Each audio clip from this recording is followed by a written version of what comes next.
ঋতু আক্তার। ঋতু কি পুরো নামটাই কি ঋতু আক্তার নাকি সাদিয়া জাহান ঋতু? সাদিয়া জাহান ঋতু। আপনি কি আপনার অরিজিনাল নামটা এখানে বলছেন নাকি ছদ্মনাম? অরিজিনাল নামটাই বলছেন। আপনি গল্পটা যখন বলতে আসেন তার আগে আপনার সঙ্গে আমার কথা হচ্ছিল যে আপনি কেন বলতে চান। আপনি ফেস দেখাতে চাননি। আপনি দেখতে মাশাআল্লাহ যথেষ্ট সুন্দর, এবং আপনি ফেস দেখাতে চাননি কারণ আপনার ব্যক্তিগত সামাজিক একটা সমস্যার কারণে। আর আপনি গল্পটা মূলত বলতে এসছেন শুধু হালকা হওয়ার জন্য, নিজের মনটাকে হালকা করার জন্য, রাইট? জি। আচ্ছা, মানে সমাজের কাছে বা কারো কাছে কোনো কিছু পাওয়ার জন্য এখানে আসেননি। জি না। Listen this girl very very carefully, প্রিয় শ্রোতা। ও কারো জন্য আসেনি, কারো কাছ থেকে ওর কোনো কিছু চাওয়ার নেই। ও শুধু ঘন্টা দুয়েকের জন্য এখানে এসছে, কুমিল্লা থেকে এসছে নিজের মনটাকে একটু হালকা করার জন্য। ওকে, শুরু করুন ঋতু, আপনার যেখান থেকে বলতে ইচ্ছে করে, যেভাবে বলতে ইচ্ছে করে আমি শুনবো এবং লাখ লাখ শ্রোতাকে শোনাবো। আমরা খুব অধীর আগ্রহে অপেক্ষা করছি। আমার নাম ঋতু, আমি এসেছি কুমিল্লা থেকে। আমার বাড়ি কুমিল্লা লাকসাম, নাঙ্গলকোট থানায়। আমরা 4 ভাই বোন। বড় একটা ভাই আছে, দেশের বাইরে থাকে। আমি মেজু। আমার ছোট একটা বোন আছে, তার ছোট আর একটা ভাই আছে। তো ছোটবেলা থেকে আসলে ছোটবেলার গল্পগুলো বলতে চাই না, কারণ ছোটবেলা আমার দিনগুলো অনেক সুখের কাটছে। আমার বাবা মা আমাকে যথেষ্ট, আমাকে না, আমাদের 4 ভাই বোনকে যথেষ্ট আদর স্নেহ ভালোবাসা সব কিছুই দিছে। তো আমি যখন খুব ছোট ছিলাম তখন আমার আগে আমার আরেকটা বোন হয়েছিল। তো বোন মারা গেছিল। তো আমার বাবা খুব মেয়ে পছন্দ করে।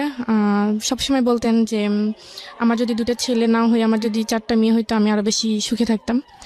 তো যাই হোক, আমাদের একটা খুবই হ্যাপি ফ্যামিলি ছিল। বাবা কি করতেন? জি, বাবা দেশের বাইরে থাকে। আমি যখন ক্লাস 8-এ উঠি তখন আমার কাছে একটা ফোন ছিল। তো আমার বেশিরভাগ পড়াশোনা হয় আমার নানুর বাড়িতে। কারণ মানে কি এরকম যে আপনি জন্মের পর থেকে বাবাকে দেশের বাইরে দেখেছেন? হ্যাঁ। ওকে। ওইখানে সবার সাথে যোগাযোগ রাখতাম এতটুকুই, কারণ নানুর বাড়িতে ছিলাম। তো উনি বেশি একটা কিছু বুঝতো না, তো সেই জন্য আমার কাছে ফোনটা দেওয়া হয়েছে সবার সাথে কন্ট্যাক্ট করার জন্য। তো একদিন স্কুল থেকে আসছি 4টার সময়, এসে দেখি একটা অপরিচিত ফোন আসছে। অনেকবার ফোন আসছে, তো নাম্বারটা অপরিচিত দেখে আমি আরেকবার মিস কল দিই। ওকে। দেওয়ার পর ওইখান থেকে ব্যাক করার পর আমি সালাম দিই, যেটা বলার দরকার, ভালো টালো কথা জিজ্ঞেস করি। তারপর আমি ওনার নাম জানতে চাইছি, তো উনি ওনার নাম রবিউল বলছে। আমি বললাম যে আপনি কেন ফোন দিচ্ছেন, কোত্থেকে নাম্বার পাইছেন? তো উনি বলল যে দেখেন, হয়তো আল্লাহ আপনার সাথে আমার কথা বলে দিবে, সেজন্য আমি হয়তো আপনার সাথে কথা বলতে পারছি। তো তখন আমি বলছি ঠিক আছে, আর ফোন টোন দিবেন না। তো বলে যে আপনার সাথে কথা বলতে কি সমস্যা? আমি বলছি যে হ্যাঁ, আমি অপরিচিত কারোর সাথে কথা বলি না। তারপরে দিন রেখে দিছে, রেখে দেওয়ার পর 2-1 দিন পর পরই ফোন আসে। তো ফোন আসার পর ভালো মন্দ জিজ্ঞেস করার পর এতটুকুই, ভালো টালো কি করেন, কি করতেছি, কি খাইছেন, এতটুকুই। ওই সময়টাতে কি লোকটার নাম জিজ্ঞেস করা, কোথায় থাকে, কি করে? হ্যাঁ, অবশ্যই জিজ্ঞেস করছি। ওনার নাম বলছে রবিউল, নামটা ঠিক বলছে। উনি একটা এজেন্সিতে কাজ করতো, ওনার বাড়ি হচ্ছে ডোমবাড়িয়া গ্রামের নাম। জি। তো যাই হোক, ওইখানে কাজ করে। তো একদিন আমাকে বললো যে আপনাকে একটা কথা বলবো, আপনি যদি কিছু মনে না করেন। তো আমি বলছি ঠিক আছে বলেন। বলে যে যদি হ্যাঁ হয় তো হ্যাঁ বলবেন, আর যদি না হয় না বলে দিবেন, কিন্তু রাগ করবেন না। আমি বলছি ঠিক আছে, আমি রাগ করবো না, আপনি বলেন। তো উনি আমাকে বললো যে দেখেন, আপনার কথাগুলো আমার খুব ভালো লাগে, আমি আপনার সাথে আপনার ফ্রেন্ড হতে চাই। ওকে। তো আমি আপনার সাথে ফ্রেন্ড হব, আমাকে একটু চিন্তা ভাবনা করতে হবে। তো বলে যে কতদিন লাগবে? আমি বলছি 6 মাসও লাগতে পারে, 1 বছর লাগতে পারে, আবার 1 মাসও লাগতে পারে। বলে যে না না, এত লং টাইম তো নিতে পারবো না, আমি আপনাকে 1 সপ্তাহ সময় দিলাম। আমি বলছি না। তো উনি আমাকে খুব জোরাজোরি করতেছে। জোরাজোরি করার পর আমি বলছি ঠিক আছে, আমি 1 সপ্তাহ পর, তবে 1 সপ্তাহের মধ্যে আপনি আমাকে আর ফোন কল কোনো কিছু দিতে পারবেন না। তো রেখে দিছে। রেখে দেওয়ার পর 1 সপ্তাহ পর ফোন দিছে। ফোন দেওয়ার পর আমি বলছি যে হ্যাঁ ঠিক আছে, আমি আপনার বন্ধু হতে পারি, তবে 1 শর্তে। তো বললো যে কি শর্ত? আমি বলছি জাস্ট বন্ধুই, বন্ধুর বাইরে আমি আর কোনো কিছু করতে পারবো না। বলছি ঠিক আছে, করতে হবে না। তো তখন আমি ক্লাস 8-এ উঠি, জানুয়ারি মাসের কথা। তো এভাবেই ওনার সাথে কথা বলি, কথাবার্তা চলতেছে। তো কথাবার্তা চলার মাধ্যমে উনি আমাকে দেখা করার কথা বলছে এর মধ্যে অনেকবার। তো দেখা করার কথা বলছে, আমি আসলে দেখা করতে চাই না ওনাকে। তো 1 বছরের মাথায় উনি আমাকে প্রপোজ করে। কিভাবে করলো?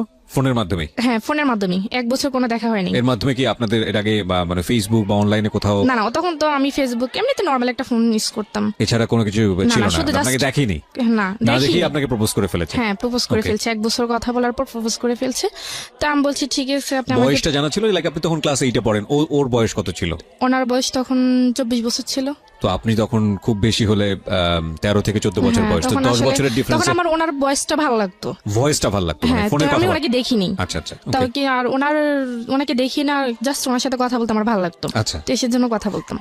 তো কথা বলার পর উনি আমাকে প্রপোজ করলো, বলে যে আপনার সাথে আপনার মানে কথা অনেক চিন্তা ভাবনা করলাম, আপনার মতো এরকম একজনকে খুঁজছি, বা আপনাকে আমার খুব ভালো লাগে, আপনাকে যদি আমার জীবন সঙ্গী হিসেবে পাইতাম তাহলে অনেক ভালো হইতো। তো আমি বলছি আপনি কি আমার দেখেন নাই? দেখেন আমি তো দেখতেও সুন্দর না, আপনি আর আপনি যেভাবে চাচ্ছেন আমি তো ওরকম না। বলে যে না, যার কথা সুন্দর সে এখানে আমি জানি না, আমি নিজের একটা ঘটনা ছোট্ট করে একটু শেয়ার করব। Sorry for this interruption, but this is very important. এই যে না দেখে যেই আকর্ষণটা জন্ম হয় একজন আরেকজনের প্রতি, ভুলেও ভাববেন না যেটার শক্তি নেই। এটা ভয়াবহতম শক্তিশালী আকর্ষণ, ভয়াবহ, মানে আনথিঙ্কেবল। এটা আমার ব্যক্তি জীবনে একবার হয়েছিল। আমি তখন একবার ইনিশিয়ালি, আজ থেকে 12 বছর বা 11 বছর আগের কথা। যিনি হয়তোবা রেডিওটা শুনছেন উনি, আমি জানি না, কারণ তাকে আমি আজ পর্যন্ত চোখে দেখিনি। এবং আমি নিজে জানি যে এটা কত ভয়াবহতম হতে পারে। আমার মনে আছে, আমি ঘটনাটা খুব ছোট করে বলি, নামটা পর্যন্ত আমার মনে আছে। আমি নামটা বলবো না, কারণ নামটা বললে নামের সাথে হয়তো অনেকেরই নাম মিলে যাবে, হয়তো সেটা ভালো হবে না তার জন্য। এই মেয়েটি, আমি তখন ইউনিভার্সিটির অনার্স কমপ্লিট করে ফেলেছি, মাস্টার্সে পড়ছি, এরকম একটা সময়ের ঘটনা। হঠাৎ করে নাম্বারে একটা ফোন আসলো এবং কথোপকথন শুরু করলাম। এমন হলো যে ঘন্টায় ঘন্টা তার সঙ্গে আমার কথা বলতে হচ্ছে, এবং আমি কোনোভাবে মাথা থেকে বের করতে পারছি না। 2 দিনের মাথায় গিয়ে আমি ফুললি যেটা দেখলাম যে আমি প্রচন্ড রকমভাবে অ্যাডিক্ট হয়ে গেছি তার ভয়েসের প্রতি। মানে আমি তার ভয়েসের ফ্যান ছিলাম। এবং সে এরকম বললো যে, আমি তখন মহসিন হলে থাকতাম, এবং সে বললো যে সে শামসুন্নাহার হলে থাকে। ইনফ্যাক্ট আমার মহসিন হল থেকে শামসুন্নাহার হলের দূরত্ব খুব বেশি না। আমি হঠাৎ করে একদিন, মানে আমি তখন রেডিও টুডেতে একটা অনুষ্ঠান করি, পোস্ট বক্স 9032, এবং ওই অনুষ্ঠানটা করার পরপরই আমি চিন্তা করলাম I need to meet her. এবং আমি হলের সামনে গেলাম, গিয়ে আমি তাকে বললাম যে আপনাকে আমার সামনে আসতে হবে, আইদার আপনি আসবেন অথবা আমি কানেকশন এখনই অফ করে দিব। আমি ঠিক জানি না মানে আমি সেই কাজটা কি করেছিলাম, বাট আমার মনে আছে সে আসেনি আমার সামনে। সো আদৌ শামসুন্নাহার হলে ছিল বা অন্য কোথাও ছিল আমি জানি না। এবং আমি যেটা করেছিলাম যে সিমটা বের করে আমি ভেঙে ফেলেছিলাম সিমটা, এবং ওই সিমটা আমি আর পরবর্তীতে কখনো তুলিনি, আর কোনো ইউজ করিনি। সো ওই 2 দিনের রেজাল্ট দিয়ে আমি যেটা বুঝতে পারি যে এটা ভয়াবহতম আকর্ষণ তৈরি হয়, এবং এই ভয়েস দিয়ে যখন একটা মানুষের অবয়ব বা মূর্তি আমরা মনের মধ্যে তৈরি করি, সেটা সবচাইতে নিজের জায়গা থেকে সবচাইতে সুন্দর মানুষের যে অবয়বটা সেটা ভিতরে তৈরি করি, এবং এটা দুর্ধর্ষতম আকর্ষণ। এটা না জেনে এইদিকে পা বাড়ানো, এটা ভয়াবহ রকমের ভুল আমি বলবো। যাই হোক, আপনার ক্ষেত্রে আপনি না দেখেই ও আপনাকে প্রপোজ করেছে, আপনি কি করলেন? তখন আমি বলছি যে আপনার সাথে তো আমার প্রথমে কথা হয়েছে যে ফ্রেন্ড হিসেবে আমরা সারা জীবন থাকবো, কিন্তু তার বাইরে আমি কোনো কিছু করতে পারবো না।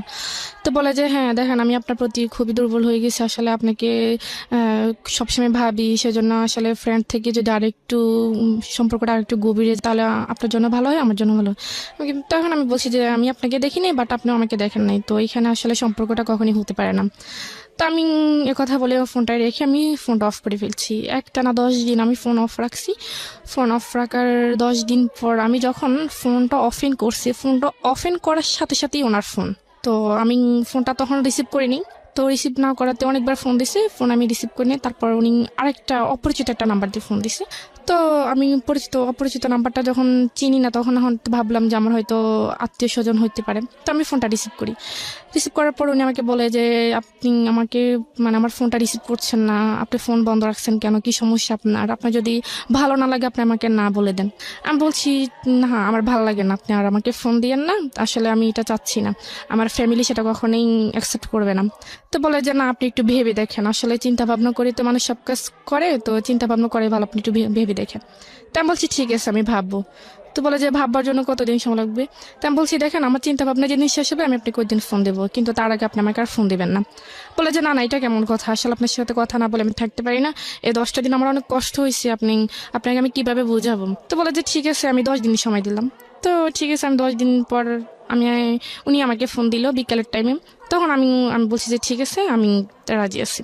তো বলে যে ঠিক আছে, তখন তো রাজি হয়েছি। আপনি রাজি হয়ে গেলেন? হ্যাঁ, আমি রাজি হই। রাজি হয়ে গেলেন কেন? মানে আপনি তো আসলে মানে চিন্তা ভাবনা করছি, কারণ আসলে আমি তাই সে কেমন দেখতে সেটা আমি জানি না, তো তার কথাগুলো আমার ভালো লাগতো, আসলে তার কথাগুলো মানে তার আপনি সাথে নিজেও আমার, দুর্বল ছিলেন? হ্যাঁ তোর কথার মধ্যে আমি খুবই দুর্বল ছিলাম। তার মানে সে অনেক সুন্দর গুছিয়ে কথা বলতে পারে, বা তার কথাগুলো অনেক ভালোই লাগে আমার, মানে Okay. শুনতেই মন চায়। ওকে।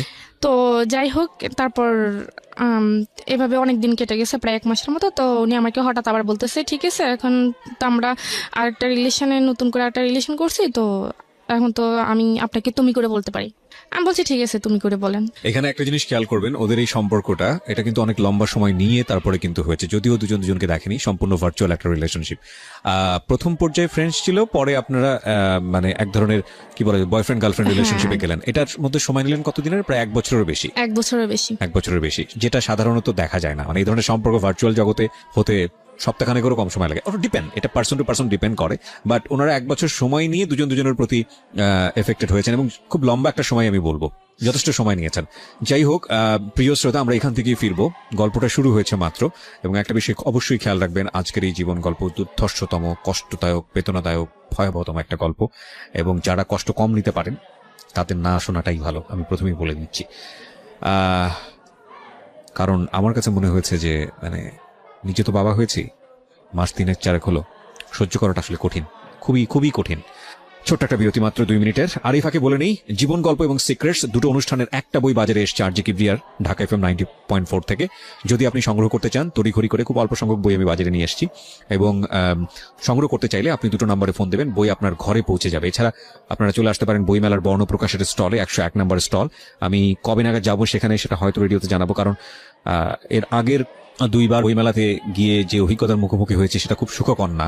কারণ ওখানে আসলে ওইভাবে সিকিউরিটির যে ব্যাপারটা, মানে সেই সিকিউরিটিটা সবার জন্য ঠিক আছে, কিন্তু আমাদের মতো মানুষ যখন যান তখন কিছু, কি বলবো এটাকে, ফ্যান ফলোয়ার শব্দটার সাথে আমার একটু আপত্তি আছে। ভালোবাসার মানুষ যখন চারপাশে ঘিরে ধরেন, ওই অবস্থা আসলে ট্যাকল করাটা খুব ডিফিকাল্ট হয়ে যায়। তারপরও প্রচন্ড ইচ্ছা আছে যাওয়ার জন্য, এবং হয়তো চুরি করে একবার গিয়ে ঘুরে আসার প্ল্যান আছে।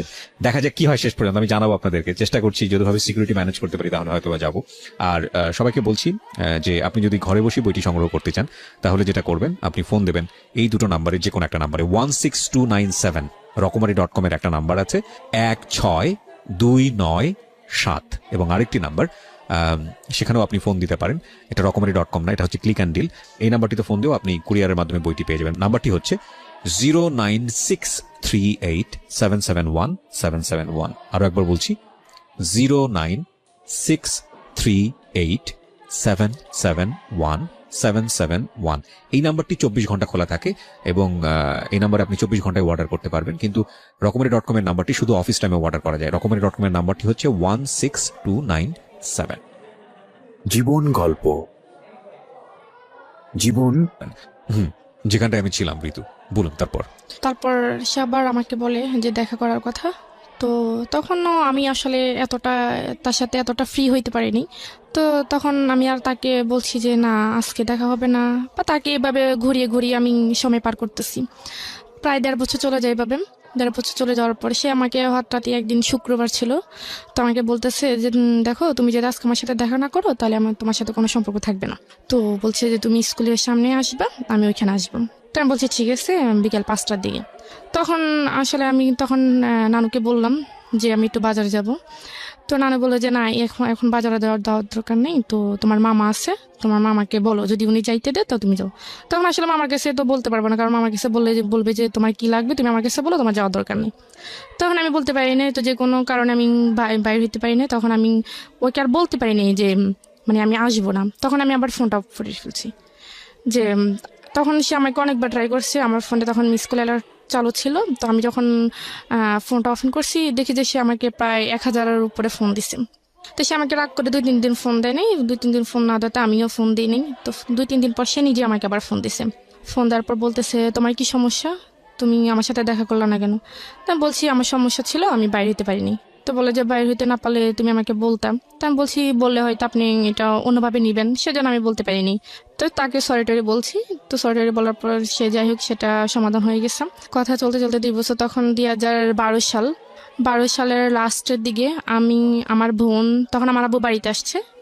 বিদেশ থেকে বাড়িতে আসার পর আমাকে বাড়িতে নিয়ে আসছে। তো আমি তাকে বলছিলাম যে আমার আব্বু বাড়িতে আসতেছে, তো আমি আপনার সাথে অনেকদিন কথা বলতে পারবো না, মানে যতদিন বাড়িতে থাকবো ততদিন কথা বলতে পারবো না, কারণ আমাদের বাড়িতে আসলে আবার কথা হবে, কথা বলতে পারবো না।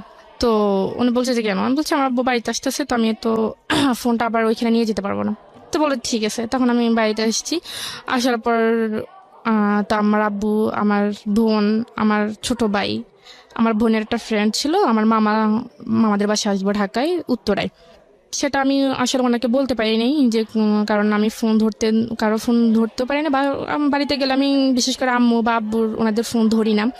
তো ফোন না না পেয়ে আমি ওনাকে বলতে পারিনি। তো আমি ঢাকায় সেখানে প্রায় 1 সপ্তাহ ছিলাম। তো 1 সপ্তাহ থাকার পর আবার বাড়িতে গেছি। বাড়িতে যাওয়ার পর আমার আব্বু কোনো একটা কাজে চিটাগং গেছিল। তো ওইখানে যাওয়ার পর আমি একটা সুযোগ পাইছি আমার নানুদের বাড়িতে আসার জন্য। তো আমার নানু ফোন দিচ্ছিল যাওয়ার জন্য, তখন আমি গেছি, গিয়ে আবার ওনার সাথে কন্ট্যাক্ট করছি। তো কন্ট্যাক্ট করার পর বলে যে এতদিন কেন, তুমি তো বলছো কয়েকদিন তারপর আবার আসবা, তো এতদিন গ্যাপ ছিল কেন? বলছি ঢাকা গেছিলাম আব্বুর সাথে, সেজন্য বলতে পারিনি। তো এই ব্যাপারটা আমি ওনাকে বলি নাই কেন, ওইটা উনি আমার সাথে অনেক রাগ করছে যে তুমি ঢাকা গেছো আমাকে বলছো, নাহলে আমিও ঢাকা যেতাম, দূর থেকে তোমাকে দেখতাম। আমি বলছি আমি বলতে পারি নাই, আমি সুযোগ পাইনি। এটা নিয়ে অনেক ঝগড়া হয়েছে। ঝগড়া হওয়ার পর উনি আমাকে তুই করে বলতেছে যে তুই আর আমাকে ফোন দিবি না। আমি বলছি ঠিক আছে, আমি ফোন দিব না। মানে ক্রেজি হয়ে গেছে আর কি, এতবার বারবার আপনাকে দেখতে চাচ্ছে, আপনি সামনে আসতেছেন না। আসতেছি না, হ্যাঁ। রাইট। পরে ঠিক আছে, তখন আমি আর তাকে, মানে সে আমাকে ফোন দিবে না কেন সেটা আমার জানার আগ্রহ ছিল না, ফোন না দিলে নেই। আসলে আমি তার সাথে, মানে তার প্রতি অ্যাট্রাকশন হয়নি, আমি আসলে তার কথাগুলো আমার ভালো লাগতো, সেজন্য আমি তার সাথে কথা বলতাম, তার প্রতি। পয়েন্ট করবেন প্রিয় শ্রোতা, ও যেটা বলছে যে ওর কথাগুলো শুনতে ওর খুব মন চাইতো, এবং ওই কথাগুলোর কারণেই ওর প্রতি এক ধরনের ওর দুর্বলতা ছিল, কিন্তু এটা আসলে সে অর্থে কোনো লাভ ছিল না। ওকে। তো সে আমাকে আবার নিজে ফোন দিছে। ফোন দেওয়ার পর বলে যে তুমি এত পাষাণ মানুষ, তোমার মেয়েদের মন নাকি অনেক নরম থাকে, তো তুমি এত শক্ত মনের মানুষ, আমি আসলে কখনো ভাবি নেই। তো আমি রাগ করে ফোন রেখে দিছি, তোমার উচিত আমার রাগ ভাঙানো, আমাকে ফোন দাও, তুমি সেটা না করে তুমি উল্টা রাগ করে বসেছো। তখন ওনার কথাগুলো আমি আসলে এতটা কেয়ার করতাম না, যেটা বলতে এটা শুনতাম। 2012 সালের প্রায় মাঝামাঝি আমি আবার ঢাকা আসি। আমার মামারা সবাই মিলে কক্সবাজার যাবে, তো আমি ঢাকা আসি আবার। তো আমি ওনার কাছে বলছি যে আমি কক্সবাজার যাব, আমরা সবাই মিলে কক্সবাজার যাবো, এখানে অনেকদিন থাকবো, আপনার সাথে আমার কথা হবে না। তো বলে যে আমার যদি ছুটি থাকতো তাহলে তো আমিও যেতে পারতাম। তো বলে যে ঠিক আছে, তোমরা যেদিন যাবে তার একদিন আমাকে ফোন দিও। তো আমরা যেদিন যাবো তার একদিন ওনাকে ফোন দিছি, তো উনি যেতে পারবেন, উনি ছুটি নিতে পারে নাই। তো আমরা চলে গেছি ওইখানে প্রায় 15 দিনের মতো ছিলাম। পুরো দিন থেকে আবার যখন কক্সবাজার গেছি, তখন আমার মামারও সাথে ছিল, তো মামার এক বন্ধু ছিল, তো ওর সাথে ছিল, তো উনি আবার ওইখানে গেছে। তো আমরা ওইখানে অনেক আনন্দ করলাম, সবাই মিলে একসাথে ছিলাম, আড্ডা দিলাম। তো ওই ছেলে আবার আমাদের সাথে ছিল। তো আমি আবার কক্সবাজার থেকে যখন ঢাকায় ব্যাক করি, তখন ওই ছেলে আমার আরেকটা মামাতো ভাই ছিল, ওর নাম হচ্ছে রাফি। ওর কাছে আবার মানে আমার ডিটেলস জানতে চাইছে যে মেয়েটা কে বা কি করে। ছেলেটার নাম কি ছিল? রাজু। ওকে। তো কি করে বা কোথায় থাকে, তো বললো যে এটা আমার সম্পর্কে মামাতো বোন হয়, তো এরকম এরকম। তো বলে যে আমি ফোন ইউজ করে, তো আমি যে ফোন ইউজ করি সেটা তার ওনারা জানে না। তো বলে যে না, ফোন ইউজ করে না কেন? তো বলে যে না, এমনিতেই। তখন আমার মামা যখন বাড়িতে আসে শীতের সময়, তখন ওই ছেলে আবার আমার মামাদের সাথে আমাদের বাড়িতে আসছে। তো আমাদেরকে দাওয়াত করায়, ওই ছেলেও আসছে আমাদের বাড়িতে। তো আমাদের বাড়িটারি দেখলো, আমাদেরকে দেখলো, তখন আমার সাথে কথা বললো, হাই হ্যালো, এতটুকুই। কি করো, কোন ক্লাসে পড়ো? তখন আমি ক্লাস 9-এ পড়ি। তো বললো যে ঠিক আছে, তো এখন তো ছুটি, তো তোমার মামার সাথে আবার ঢাকায় যাও, গিয়ে ঘুরে আসো, আমরা তো আছি, সব একসাথে আনন্দ হবে। তো আমি বলছি দেখি যদি আম্মু দেয় তাহলে। তো উনি আমার মামাকে বললো, বলার পর আমার মামা আমার আম্মুকে বললো। তো গেলাম, গিয়ে ওইখানে প্রায় 20-25 দিন ছিলাম। এর মধ্যে ওর সাথে আর আমার কোনো যোগাযোগ হয় নাই। রবিউলের সাথে? হ্যাঁ, Okay. রবিউলের সাথে আমার আর কোনো যোগাযোগ হয়নি। ও না ফোন তো না আমাদের বাড়িতে, আমি আর ওইখানে যেতে পারি না, ওনাকে কখনো কোনো মেসেজ বা ফোন দিতে পারিনি। তো আমি আবার চলে গেছি। তো কথাবার্তা বলে মাঝে বলে যে তুমি ফোন ইউজ করো না। আমি বলছি না, আমি ফোন ইউজ করি না, আসলে বাসা থেকে সেটা কেউ দিবে না। তো বলে যে আমি তোমাকে যদি একটা ফোন কিনে দিই তুমি নিবে? আমি বলছি কেন, আপনার ফোন আমি নিব কেন, আর আপনি আমার কি হন? রাজু এটা বলতেছে? হ্যাঁ, রাজু এটা বলতেছে। বলে যে না নেও, মাঝে মাঝে তোমার সাথে কথাবার্তা বলবো। এখানে বিষয়টা গুলিয়ে ফেলবেন না, রাজু এবং রবিউল রাজুটা হচ্ছে ওর আত্মীয় সম্পর্কের একজন, আর রবিউলটা হলো যে ছেলেটার সঙ্গে প্রথম দিকে ভার্চুয়ালি মানে ফোনের মাধ্যমে কমিউনিকেট, কিন্তু এখনো দেখা হয়নি। ওদের মধ্যে এক ধরনের সম্পর্ক রয়েছে, বয়ফ্রেন্ড গার্লফ্রেন্ড বলা যেতে পারে, বাট ঠিক সে অর্থে ম্যাচিউর টাইপের রিলেশনশিপ না, অন্তত এই মেয়েটার সাইড থেকে না। ওকে, ঠিক আছে, বলুন তারপর। তো রাজু আমাকে যখন আমি চলে আসবো তখন রাজু আমার মামা আর ওই মামাতো ভাইটা আমাকে বাস পর্যন্ত বাস উঠেছে, কারণ মামা আমার সাথে আসছে আর মামার সাথে ওনারা আসছে আমাদেরকে এগিয়ে দেওয়ার জন্য। তো আসছে রাজু এখানে, মানে আমি চলে যাচ্ছি, মানে এটা দেখো কান্নাকাটি করতে আসছে। কান্নাকাটি করার পর আমি আসলে ব্যাপারটা দেখছি, তারপরও বুঝতে পারলো না, বোঝার মতো করেছিলাম। তো আমি যখন চলে গেছি তখন ও আমার যে জামা কাপড় নেওয়ার একটা ব্যাগ ছিল, ওই ব্যাগের মধ্যে ওই একটা ফোন কিনে রেখে দিয়েছে, সেটা আমি জানি না। তো না জানার পর আমি বাড়িতে গেছি, সোজা আমার নানুদের বাড়িতে গেছি। নানুদের বাড়িতে যাওয়ার পর জামা কাপড় যখন ওইটা থেকে বের করেছি তখন দেখছি একটা মোবাইলের বক্স। তো আমার কাছে আশ্চর্য লাগতেছে, মোবাইলের বক্স এটা কে দিল। তখন আমি কাউকে বিষয়টা না বলে আমি এটা খুললাম, খুলে দেখি একটা phone, mobile phone, Samsung mobile phone ছিল। ওইটার মধ্যে আবার একটা চিঠি ছিল। তো দেখলাম, দেখার পর চিঠিটা পড়লাম। চিঠির মধ্যে লেখা ছিল যে মানে রাজু যে আমাকে ফোনটা দিছে সেটা যেন আমি কাউকে না বলি, সেটা শুধুমাত্র আমাকে দিছে আমার সাথে একটু কথা বলার জন্য বা খোঁজ খবর নেওয়ার জন্য, বাস এতটুকুই। আর যদি ওর মোবাইলটা আমার নিতে ইচ্ছা না হয় তাহলে সেটা ফেলে দেওয়ার জন্য, কিন্তু কাউকে না বলার জন্য, এটা লিখে দিছে। তো লিখে দেওয়ার পর আমি এটা রেখে দিছি, কিন্তু আমি আর ফেলিনি। ওটার সাথে আবার একটা সিমও দিছে, তো আমি ওইটা অফ করছি। করার পর ও আবার অনেকগুলো মেসেজ করছে। আমি ফোনটা অফ করার পর অনেকগুলো মেসেজ পেয়েছি, কেমন আছি, কোথায় আছি, হয়তো রাস্তার মধ্যে ফোন দিছে। তো আবার ফোনও দিছিল মনে হয়। তখন রাত্রেবেলা আমি আর ওকে ফোন দিই বা মেসেজও রিপ্লাই দিই। তো রাত্রেবেলা সন্ধ্যার দিকে আমার নানু তখন নামাজ পড়তে গেছে, তো আমিও নামাজ পড়ে ফেলছি আগে, নানু পরে নামাজ পড়তে গেছে। পড়ার পর আমি ওই আমার আগের ফোনটা রবিউলের সাথে আবার আপনি নামাজ পড়েন? হ্যাঁ। বাহ, মাশাআল্লাহ। হ্যাঁ। তো রবিউলকে মিস কল দিলাম। তো মিস কল দেওয়ার পর সে সাথে সাথে ব্যাক করলো। ব্যাক করার পর রবিউলের সাথে কতদিন পরে কথা হচ্ছে? এই প্রায় 1 মাস 10 দিন। 1 মাস 10 দিন কোনো কমিউনিকেশনই ছিল না? জি না। মানে আপনার দিক থেকে আপনি অনুভবই করেননি? না, কোনো অনুভবই করিনি। তার মানে বুঝতেই পাচ্ছেন ইট ওয়াজ নট লাভ, অ্যাকচুয়ালি কোনো লাভ ছিল না। নইলে 1 মাস 10 দিন অফ ট্র্যাকে থাকার সময় ও বিজি হয়ে গেছে অন্য কোনো জায়গাতে, রবিউল মাথা থেকে আউট হয়ে গেছে, কিন্তু যখনই ও ফিরে এসছে সময় হাতে আছে তখন আবার রবিউলকে সে নক করছে। তারপর ফোন দিলাম, ফোন দেওয়ার পর ও ফোনটা রিসিভ করার সাথে সাথে খুব কান্নাকাটি করতেছে, অনেক, মানে বাচ্চাদের মতো খুব জোরে জোরে কান্নাকাটি করতেছে। আমি কেন তাকে এতদিন ফোন দিইনি। তখন আমি তাকে ব্যাপারটা বুঝিয়ে বলার পর সে আমাকে বলতেছে আমি তোমার সাথে কালকেই দেখা করতে চাই। আমি বলছি এটা কখনোই সম্ভব না, আমি কালকে দেখা করতে পারবো না, আমার যখন সময় হবে আমি তখনই আপনাকে ফোন দিব, আপনি আমার সাথে দেখা করিয়েন। এর মধ্যে রাজু আবার আমার মামাতো ভাই যার মাধ্যমে পরিচয় হয়েছিল, সে আবার আমার নানুদের বাড়িতে আসছে। তো রাজু আবার আমার নানুদের বাড়িতে আসছে। আসার পর সে আমাকে ভালোটার কথা জিজ্ঞেস করছে। জিজ্ঞেস করার পর আমার নানুর সাথে কথা বললো। কথাবার্তা বলার পর সে 2 দিন ছিল। 2 দিন থাকার পর সে আবার চলে গেছে। চলে যাওয়ার 5-6 দিন পর রাজু তার আম্মুকে পাঠাইছে। রাজুর আব্বু নাই, তার আম্মুকে পাঠাইছে আমার নানুর কাছে। পাঠাইছে সে আমাকে বিয়ে করবে, একটা বিয়ের প্রস্তাব নিয়ে আমাকে সে পাঠাইছে। সে কি করতো সেই মুহূর্তে? সেই পড়াশোনা করতো, অনার্স করতো। এই অবস্থায় বিয়ের প্রস্তাব দিয়ে পাঠিয়েছে? হ্যাঁ, আর ওরা মানে ঢাকায় স্থানীয় ছিল। ওকে। প্রস্তাব পাঠাইছে। তো তার আম্মু তো তখন আমাকে দেখে না ঢাকা থাকাকালীন, তো উনি আমাকে দেখছে। টাকার পর আমার নানুকে ডিরেক্টলি বলছে যে আপনার নাতিকে তো আমার ছেলে খুবই পছন্দ করে, তো আপনাদের যদি কোনো আপত্তি না থাকে তাহলে আমরা এখানে একটা আত্মীয়তা করতে পারি। তো আমার নানু বললো যে দেখেন আমি তো ওর গার্জিয়ান না, ওর আব্বু আছে, আম্মু আছে, আমার ছেলেরা আছে, ওদের সাথে কথা বলতে হবে, আপনি ওনাদের সাথে কথা বলেন। তো রাজুর আম্মু একদিন ছিল, তারপরের দিন সকালবেলায় চলে গেছে। চলে যাওয়ার পর আমার নানু আমাকে বলতেছে যে তো রাজুর সাথে তোর কি? আমি বলছি তো না কিছু না, এমনিতে কথাবার্তা, তো এরকম কিছু না। তো বলে যে সত্যি? আমি বলছি যে হ্যাঁ। বলে যে না থাকলেই ভালো। তা আমি আর জিজ্ঞেস করি না যে কেন আসছে বা কি আসে বিষয়। তখন আমার আব্বুর কাছে বলছে আমার মামা, রাজুর আম্মু আমার মামার কাছে বলছে, আর আমার মামা আমার আব্বুর কাছে ফোন দিয়ে বলছে। তো আমার আব্বু বলছে ঠিক আছে, ছেলের একটা ছবি দাও আর আমি খোঁজখবর নিয়ে দেখি কেমন। তো ওনারও ছেলে পছন্দ হয়ে গেছে, ছেলেরও পছন্দ হয়েছে বা ওর আম্মুরও পছন্দ হয়েছে। মনে করেন 2 পক্ষ থেকেই সবকিছু ঠিকঠাক। এখন আমার ছোট মামা যিনি, উনি আবার আমার আব্বুকে বলতেছে যে বিয়ে তো হবেই, ছেলেও ভালো বা ছেলের ফ্যামিলিও ভালো, এখন ঋতুকে একবার জিজ্ঞেস করে দেখেন ও কি বলে। তো আমার আব্বু আসলে আমাদের বন্ধুর মতোই, বাবা বললেও নয়। তো পরে আমার আব্বু আমাকে জিজ্ঞেস করার পর আমি বললাম যে আব্বু দেখেন, আমি আসলে সামনে আমার এসএসসি পরীক্ষা, তো আমি অন্তত পরীক্ষাটা দিই, আপনাকে বিস্তারিত বলবো। বলে যে ঠিক আছে পরীক্ষা দাও। তো আব্বু ওই রকম ভাবে মামাকে বলছে, মামা ওই রাজুর আম্মুকে এরকম ভাবে বলছে, তো ওনারা বলছে ঠিক আছে পরীক্ষা পর্যন্ত আমরা অপেক্ষা করব। তো এর মধ্যে আমি আবার রবিউলকে সবকিছু বলে দিছি যে আমাকে এভাবে এভাবে দেখতে আসছে, আমার বিয়ের কথা চলতেছে, এখন আমি বলছি পরীক্ষা অবধি। তো সে বলতেছে আমি তো তোমাকে আজ পর্যন্ত দেখিই নেই, তুমি আমার সাথে একটু দেখা করো না। তা আমি বলছি কি দেখবেন, আমি তো বলছি আমি আমাকে দেখলে আপনার পছন্দ হবে না।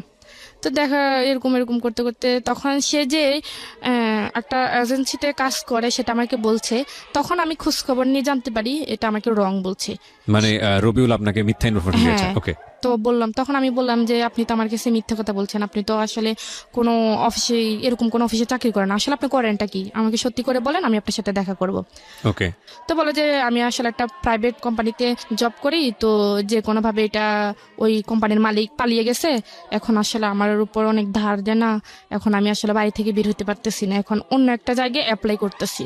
তারপর আমি বললাম তো সেটা আমাকে বললেন না কেন আগে? তো বলে যে বলিনি, এমনিতে আসলে এটা একটু আমি লুকিয়ে রাখছি, এটা বলতে চাইনি।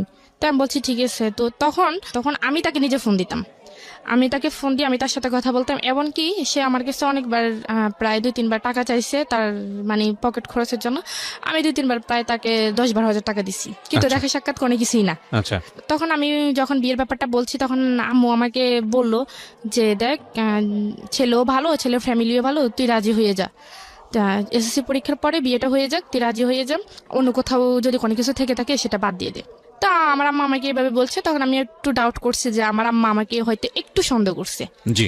তো সন্দেহ করার পর আমি তাকে আবার রবিউলকে বলে দিচ্ছি, বলে দেওয়ার পর তা আমি বলছি দেখেন আপনার সাথে যা হওয়ার হয়ে গেছে, আমি আপনার সাথে আর কথা বলতে পারবো না, তা আপনি আমাকে ক্ষমা করে দেন, আপনার সাথে যদি কোনো বেয়াদবি করে থাকি আসলে এভাবে আমি ফ্যামিলির বাইরে যেতে পারবো না। এটা রবিউলকে বললেন? হ্যাঁ আমি রবিউলকে বলছি। তখন রবিউল তো অনেক কান্নাকাটি, খুব কান্নাকাটি করছে, সে ওকে 2-3 দিন। বাসার ঠিকানা জানতো? আপনার বাসার ঠিকানা? হ্যাঁ সে রবিউল আমার বাসার ঠিকানা জানতো, আমি আচ্ছা। তাকে সবকিছুই সত্যি বলে সঠিক দিয়েছি। বলেছেন, হ্যাঁ। তখন সে খুবই কান্নাকাটি করছে, সে বলতেছে ঠিক আছে আমি তোমাদের বাড়িতে আসতেছি। আমি বলছি যে না, আমার যদি ভালো চান আপনি কখনোই আমাদের বাড়িতে আসবেন না, আর আসলে অনেক খারাপ হয়ে যাবে। তখন আমি তাকে এরকম কোনো কিছু বলার পর সে আসেনি। আসার পর সে বলছে ঠিক আছে তুমি আমাকে তো বিয়ে করবে না নাকি? আমি বলছি যে হ্যাঁ করবো না। তো বলে যে ঠিক আছে তাহলে তুমি আমার সাথে শুধু একবার দেখা করো, একবার দেখা করার পর আমি তোমাকে কথা দিতেছি জীবনে তোমাকে আর ফোন দিব না। তো আমি বলছি একবার দেখা করে কি লাভ? সে বলে যে আমি কেমন মেয়ের সাথে কথা বলছি, মানে তাকে শুধু একবার দেখার ইচ্ছে, আর কিছুই না। আমি বলছি আপনি কথা দিছেন তো? তো সে বলতেছে যে হ্যাঁ আমি কথা দিছি। তো এর মধ্যে সে আবার ব্রাহ্মণবাড়িয়া, সে এখানে একটা আপনার মাইক্রো ক্রেডিট একটা চাকরি পাইছে জি। ব্রাহ্মণবাড়িয়া। তো আমি আবার ঢাকা যাই মামাদের বাসায়। হুম। তখন আমার মামার মানে মামানি প্রেগনেন্ট ছিল, তো তখন উনি খুব অসুস্থ ছিল, তো ওনাকে আমি দেখতে গেছিলাম, আমার আম্মু গেছিল সাথে। তো আমার আম্মু গিয়া আমার আম্মা আমাকে রেখে চলে আসছে। তো আমি ওইখানে ছিলাম, থাকার পর ওইখানে আবার এই যে মামাদের পাশের ফ্ল্যাটে একটা মেয়ে থাকতো, নাম হচ্ছে রিয়া করে। তার সাথে আমার আবার খুব ভালো একটা বন্ধুত্ব ছিল, তার সাথে আমি আবার সবকিছু শেয়ার করছি। তো শেয়ার করার পর তখন আমি ঢাকা গেছি, ঢাকা যাওয়ার পর সে আমাকে বলতেছে যে আমি ব্রাহ্মণবাড়িয়ে যাওয়ার জন্য, তার সাথে দেখা করার জন্য। তা আমি বললাম আমি একটা মেয়ে হয়ে আমি ওইখানে কিভাবে যাই? বলে যে দেখো আমি তো নতুন অফিসে জয়েন করছি, নতুন, এখন আমাকে ছুটি দিবে না, তো আমি আসলে কিভাবে তোমার কাছে যাবো, তুমি একটু আমার কাছে আসো। তো আমি বলছি ঠিক আছে। তখন আমি ওই রিয়াকে নিয়ে বাইরে বের হওয়ার নাম করে ওকে নিয়ে যাই, শুক্রবার দিন ছিল তখন। ইন দ্য মিন টাইম কি আপনার রাজুর সঙ্গে দেখা সাক্ষাৎ করা, কথাবার্তা হওয়া, এগুলো কোনো কিছু হচ্ছে? না না, ওই কথা মানে বিয়ে যখন প্রস্তাব ওরা পাঠিয়েছে, পাঠাইছে যেহেতু তারপর ফোনটা আপনার কাছে আছে সেজন্য হ্যাঁ জিজ্ঞেস সেই করছি। ফোনটা আমার কাছে আছে, ফোনে আর কথাবার্তা ওই হয় না, ফোনটা দিয়ে আমি আবার রবির সাথে কথা বলি, কিন্তু রাজুর সঙ্গে কথা বলেন না? রাজুর সাথে আর কথা বলি না। আচ্ছা। যাই হোক গেলাম ব্রাহ্মণবাড়িয়া বিশ্ব রোড, ওইখানে রবিয়াল আসছে। আসার পর আমরা গেলাম, যাওয়ার পর সে আমাকে ফোন দিছে। তো আমি বোরকা পরে জানি, আমি এমনিতেই নর্মাল ভাবে গেছি। তো আসলে ওই মানে আমি ওই কথাটা কখনোই ভুলবো না, ওনাকে দেখে আসলে আমার মানে মাথা ঘুরতেছে, মানে এরকম একটা অবস্থা যে মানে আমি আসলে যেটা ভাবছি, যেটা কল্পনা করছি, এটা সম্পূর্ণ বাইরে। সে মনে করেন তখন খুবই হ্যাংলা ছিল, অনেক কালো ছিল। তো আমি ভাবলাম আর বাবা এটা কি, এটা তো এখন আমার ফ্যামিলি কখনো কোনোভাবে মেনে নেবেন। অডিওর সাথে ভিডিওর মারাত্মক পার্থক্য, এটা কি বলে? এবং এটাই হয় আসলে, ভোকাল শুনে ইমাজিন যেটা হয় সেটা বাস্তবে যখন মুখোমুখি হয় সেটা আসলে অনেক বেশি, এবং এটা আরজিদের ক্ষেত্রে আরো বেশি হয়, টু বি অনেস্ট। অবশ্যই এখনকার যুগটা অন্যরকম, কারণ এখন ফেসবুকের যুগ, এখন সব আরজিদেরকে দেখা যায়। আমরা যখন শুরু করেছি তখন দেখা যেত না, তখন এক একজনের ইমাজিনেশন ছিল যে নিশ্চয়ই আমার আরজি, আমি যাকে পছন্দ করি সে দেখতে শাহরুখ খানের মতো হবে, সালমান খানের মতো হবে, এবং তারপরে যখন ফেস টু ফেস হতো সেই দৃশ্য নাই বা বলি। যাই হোক, নিজের হ্যাঁ, জীবনেরও বেশ তখন- কয়েকটা অভিজ্ঞতা আছে আর কি, যে জন্যই বললাম। হ্যাঁ, তারপর তার সাথে আমি দীর্ঘ 3 বছর পর দেখা করি ওই দিন। তো 3 বছর পর ওই দিন ফার্স্ট দেখা। তো আমি আবার যখন আমি তার সাথে দেখা করতে যাচ্ছি, মানে গাড়িতে উঠতেছি, তখন আমি আবার তাকে বলছি যে দেখেন, আপনি আমাকে কথা দিয়েছেন আপনি আমার সাথে শুধু একবারই দেখা করবেন। এখন আপনি যেরকমই হন, আমি আপনার সাথে দ্বিতীয়বার কথা বলবো না। সে বলছে ঠিক আছে, তুমি নিশ্চিন্তে থাকো, আমি তোমাকে কখনোই বিরক্ত করবো না। তো যাই হোক, সে আমাকে দেখলো, আমিও তাকে দেখলাম। দেখার পর ওইখানে একটা রেস্টুরেন্টে গেলাম। ওই দিন আমি সারাদিন মানে তার সাথে দেখা করবে একটু একটু আনইজি ফিল করতেছি। আসলে আমি সারাদিন খাই নাই। তো না খাওয়াতে আমার খুব খিদে লাগছে, কিন্তু তাকে দেখার পর আমার খিদে চলে গেছে। ওকে। তাকে দেখার পর আমার খুব খিদে চলে গেছে, যে আমি মানে যখন গাড়ি দিয়ে আসতেছে তখন ভাবতেছি যে ওনার সাথে দেখা করলে একসাথে হয়তো দুপুরে লাঞ্চ হবে বা সকালে নাস্তা দুটি একসাথে হবে। কিন্তু তাকে দেখার পর আমার খিদেটা চলে গেছে। আমি আর মানে আমি কি খাবো? তখন সে আমাকে একটা রেস্টুরেন্টে নিয়ে গেছিল। ওইটার নাম ছিল ঝুমুর, বিশ্বর ব্রাহ্মণবাড়ি একটা শহরে। ওইখানে নিয়ে গেছিল। তো শুক্রবার যেহেতু ছিল, উনিও হয়তো খাওয়া দাওয়া করে আসে না, তো উনি খাইছে, আমাকেও দিছে, আমি খাইনি, আমি বসেছিলাম। তো আমি ওইখান থেকে খুবই বিরক্ত ফিল করতেছি যে আমি কখন যাবো এখান থেকে। রাইট, এবং আমরা এখান থেকেই ফিরবো। মাত্র 2 মিনিটের একটা বিরতি নেব প্রিয় শ্রোতা। গল্প শুরু হয়েছে মাত্র, এবং গল্পের শেষটা কোন জায়গাটায় অচিন্তনীয়, এবং এজন্যই বলি আমরা জীবন নাটকের চেয়েও নাটকীয়।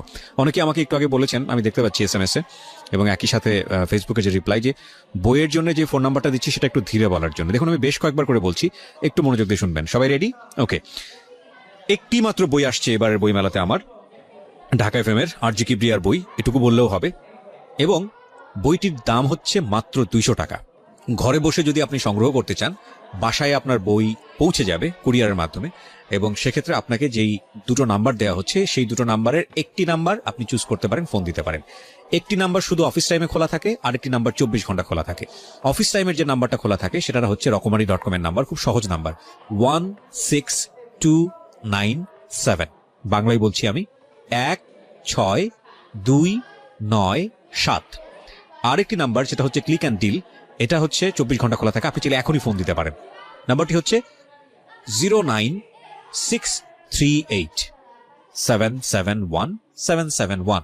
শেষের দিকে 2টা 771 আছে। আমি আরেকবার বলছি, 09638771771। ঠিক আছে? ওকে। এনি টাইম আপনি 24 ঘন্টা যে কোনো সময় ফোন দিতে পারেন। ঝটপট অর্ডার দিতে হবে, কারণ ভেরি লিমিটেড এডিশন। আমরা ফিরে আসছি মাত্র 2 মিনিট জীবন গল্প। গল্প নিয়ে। কথা না বাড়িয়ে ঋতুর কাছে আমি আবারও ফিরছি। ঋতু, তারপর কি হলো? তো খাওয়া দাওয়া শেষ হলো। শেষ হওয়ার পর তখন আমরা আবার যখন বাস স্ট্যান্ডে যাইতেছি, মানে সে আমাকে বাসে তুলে দিবে, তখন সে আমাকে জিজ্ঞেস করতেছে যে তোমাকে আমার পছন্দ হয়েছে, আমাকে তোমার পছন্দ হয়েছে কিনা। তখন তো আমি বলছি ঠিক আছে, আপনি তো আমাকে বলছেন যে আপনি আমার সাথে আর কখনোই দেখা করবেন না বা কথা বলবেন না, এটা কেমন কথা? এটা এখন তো আপনি আমার মানে কথার সাথে কাজের কোনো মিল নেই, এটা তো কখনোই সম্ভব না। আমি আপনাকে বিশেষ করে আপনার সাথে দেখা করতে আসছি, আর আপনি এখন এটা কি বলতেছেন? বলে যে না দেখো, আমি বলে ফেলছি, এটা শুধু তোমাকে দেখার জন্য বলছি, আমি মন থেকে এটা বলিনি। আমি বলছি ঠিক আছে, আমি আগে বাসায় যাই, আমি অনেক টায়ার্ড, আমি খুবই ক্লান্ত, অনেক জার্নি হয়েছে, আমি বাসায় যাই। তো আমার ফোনে চার্জ ছিল না। তো আমি যখন গাড়িতে উঠি তখন আমার ফোনে মানে মোবাইলটা বন্ধ হয়ে গেছে। তো আমি বাসায় গেছি, বাসায় গিয়ে গোসল করলাম, গোসল টোসল করে বা ফ্রেশ হয়ে খাওয়া দাওয়া করে বাসায় গিয়ে মোবাইলটা চার্জে দিছি, বন্ধ রেখে চার্জে দিছি, আমি মোবাইলটা আর খুলিনি। তো অনেকক্ষণ সময় হয়েছে, যখন বাসায় আস্তে আস্তে 6টা বাজছে। তো আমি ওনার সাথে আমি ফোনটা অফেন করি 8টার সময়। তো ফোনটা অফেন করার সাথে সাথে উনি আমাকে ফোন দিচ্ছে।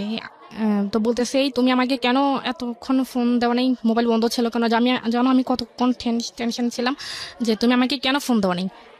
আমি কত টেনশনে ছিলাম, আমাকে টেনশন রাখতে ভালো লাগে, মানে সে এরকম করে কান্নাকাটি করতেছে। আচ্ছা। তা আমি বলছি যে দেখেন, আপনি কান্নাকাটি করতেছেন কেন? আসলে আমি আপনাকে ফোন দিব কেন? আপনি তো বলছেন আপনার সাথে আমার কোনো কথা হবে না, তাহলে আপনি আমাকে ফোন দিচ্ছেন কেন?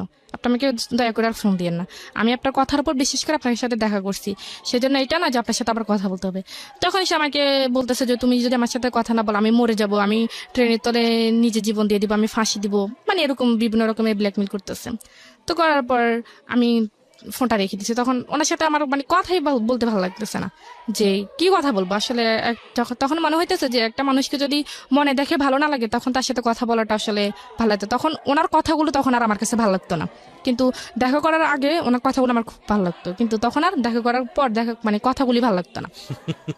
তখন আমি রেখে দিছি। রেখে দেওয়ার পর উনি আমাকে বারবার ফোন দেয়, আমি ফোন রিসিভ করে না। তারপর আমি নাম্বারটা ব্ল্যাক লিস্টে রাখি দিছি। তো রেখে দেওয়ার পর সে আমাকে বিভিন্ন নাম্বার থেকে ফোন দিছে। ফোন দেওয়ার পর আমি ফোন কোনোভাবেই রিসিভ করি না। তো তার এক কলিং ছিল, আমি ওনার নামটা বলতে চাচ্ছি না। তো তার কলিং ছিল, সে আমাকে ফোন দিছে। ফোন দেওয়ার পর বলতেছে কি, আমি কি ঋতুর সাথে কথা বলতে পারি? আমি বলছি হ্যাঁ আমি ঋতু, আপনি বলেন। তো বলে যে আপনি কি রবিউলকে চিনেন? আমি বলছি কোন রবিউল? বলে যে ওই দিন শুক্রবারে দেখা করতে গেছেন ওই রবিউল। আমি বলছি না, আমি এরকম আমি কাউকে তো চিনি না, আমি কারোর সাথে দেখা করিনি, আপনি কেন ফোন দিছেন? তো বলে যে দেখুন না, তখন আমি ফোনটা রেখে দিছি। ফোনটা রেখে দেওয়ার পর উনি আবার ফোন দিছে।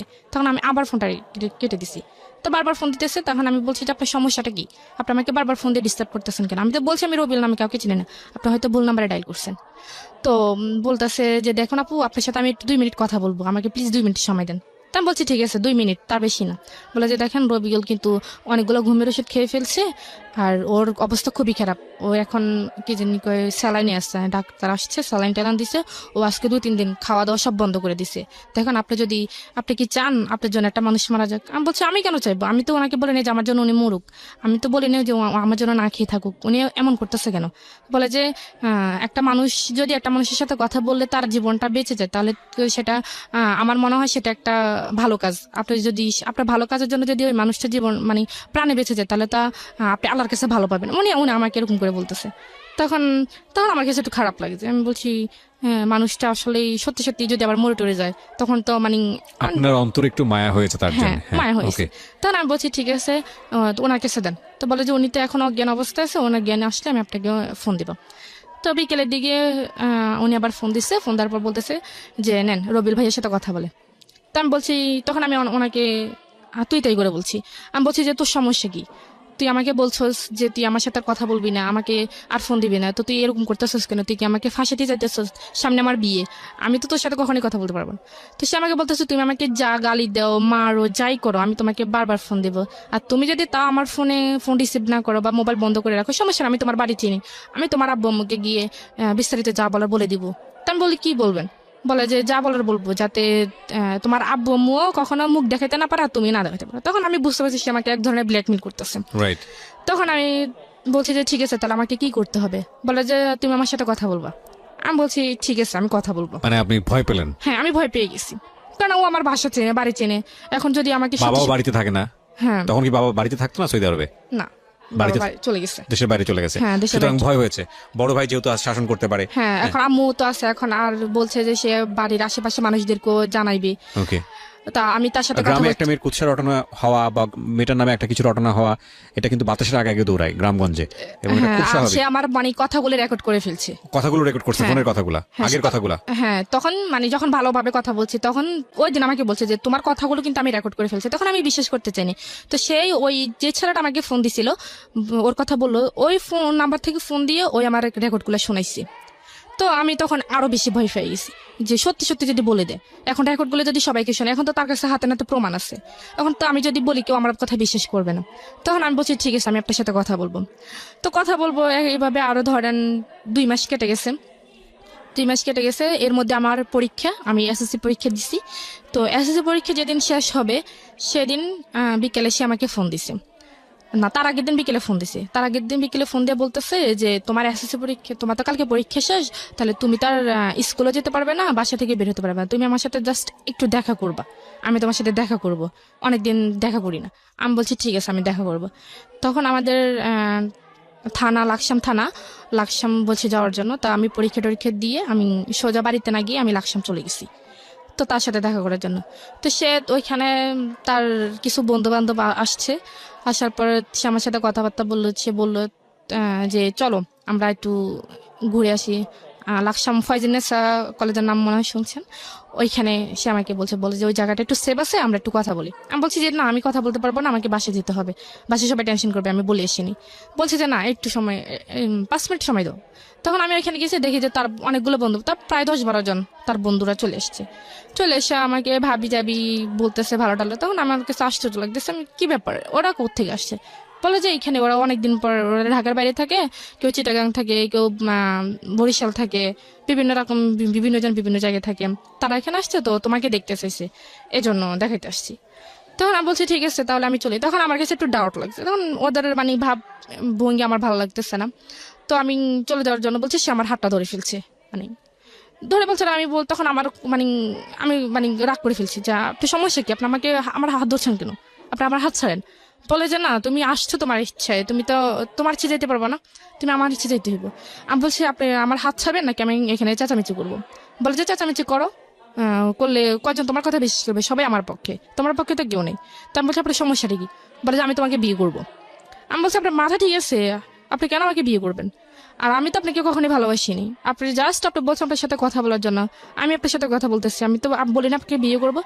বলে যে আমাকে বিয়ে করতে হবে, আমি তোমাকে আজ এক্ষুনি বিয়ে করবো, সবকিছু রেডি আছে, তুমি শুধু যাবে, গেলে বিয়েটা হয়ে যাবে। আমি বলছি কখনই না, আমি কখনোই বিয়ে করতে পারবো না।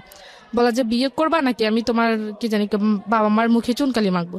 আমি বলছি মাখেন, যা করেন আপনি করেন, আপনি আমার হাত ছাড়েন। বলে যে না তুমি এখান থেকে যাইতে পারবে না। তখন সে এক প্রকার আমার সাথে জোরাজোরি করতেছেন।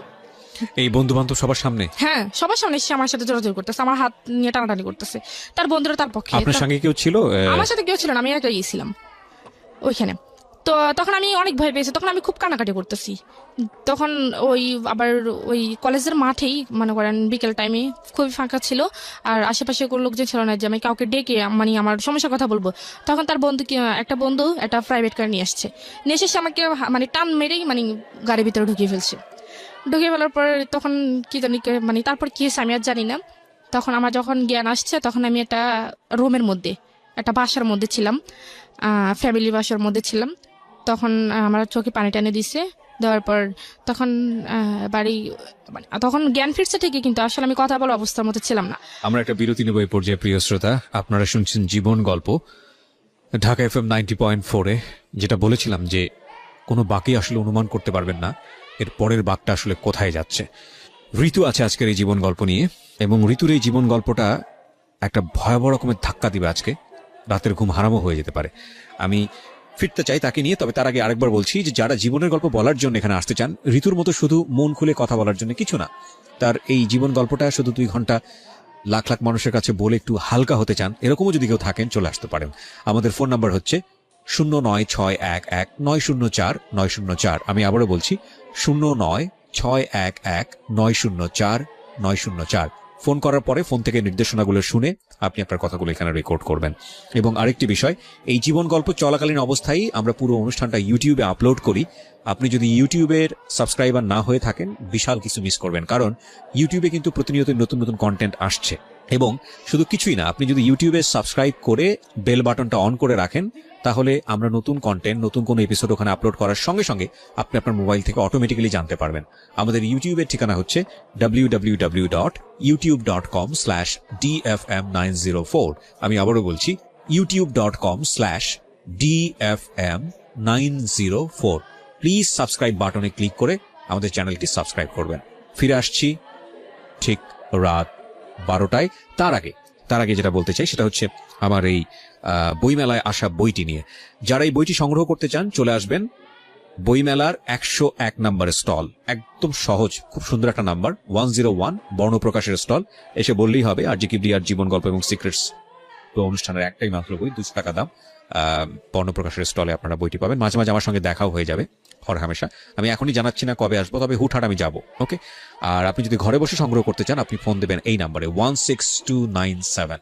আরো একবার বলছি 16297। আরেকটি নাম্বার রয়েছে, সেটি 24 ঘন্টা খোলা থাকে, 09638771771। আরো একবার বলছি 09638771771। ফিরছি ঠিক রাত 12টায়। জীবন গল্প। তখনও ঠিকমতো শারীরিকভাবে ওকে না। হ্যাঁ, তো তারপর ওইখানে একটা মহিলাকে দেখলাম। তো উনি আমাকে বললো যে তুমি ঠিক আছো? তা আমি বলছি আমি কোথায়, আমি বাড়ি যাব, আমাকে বাড়িতে নিয়ে যান। তুমি জানো তুমি কার কাছে আসছো? আমি বলছি যে না। আপনি কে? বলে যে তুমি যে ছেলের সাথে আসছো আমি ওই ছেলের আন্টি হই। তা আমি বলছি দেখেন উনি আমাকে জোর করে এখানে আনছে, আমার আসলে কোনো আসার ইচ্ছে ছিল না, আপনি আমাকে যাওয়ার একটু ব্যবস্থা করে দেন। বলে যে না, ওরা তো বিয়ের ব্যবস্থা করতে গেছে, তোমাদের তো নাকি আজকে বিয়ে। আমি বলছি যে না, আমার তো বিয়ে করার ইচ্ছা নেই, দেখেন আমার বিয়ে ঠিক হয়ে গেছে, এখানে আমি আসলে থাকতে পারবো না। আর আপনি বোঝার চেষ্টা করেন, আমি তো ওনার সাথে জাস্ট ফ্রেন্ড হিসেবে কথা বলছি। তো বলে যে না, তুমি মিথ্যা কথা বলো কেন, আমি তো সব শুনছি। তো নিয়ে আমাকে এড়িয়ে যাইতেছে এভাবে। যাওয়ার পরে তো যাই হোক, এখন ও ছেলে আসছে, আসার পর আমি ওই ছেলের পা ধরে ফেলছি, পা ধরে মাপ চাইতেছি। রবিউলের হ্যাঁ, পা ধরে মাপ চাইতেছি যে আমাকে একটু চলে যেতে দেন, আমার জীবনটাকে এভাবে নষ্ট করিয়েন না। তো সে বলতেছে যে আমার মধ্যে কি নাই, আমি তোমার জীবন কেন নষ্ট করবো, আমি তোমাকে বিয়ে করতে চাই, এমন তো না যে তোমাকে নিয়ে টাইম পাস করতেছি বা তোমাকে নিয়ে কোথাও গিয়ে সময় কাটাতেছি, আমি তো তোমাকে বিয়ে করতে চাই। তো আমার মধ্যে কি এমন নেই যে তুমি আমাকে ভালোবাসো না? তখন আমি বলছি যে আপনি নিজের চেহারাটা একটু আয়নার মধ্যে গিয়ে দেখছেন, আমি বলছি। বলার পর সে আমাকে একটা থাপ্পড় মারছে ওইখানে, অনেক জোরে একটা থাপ্পড় মারছে। থাপ্পড় মারা আমার খুব কানাকাটি করতেছি।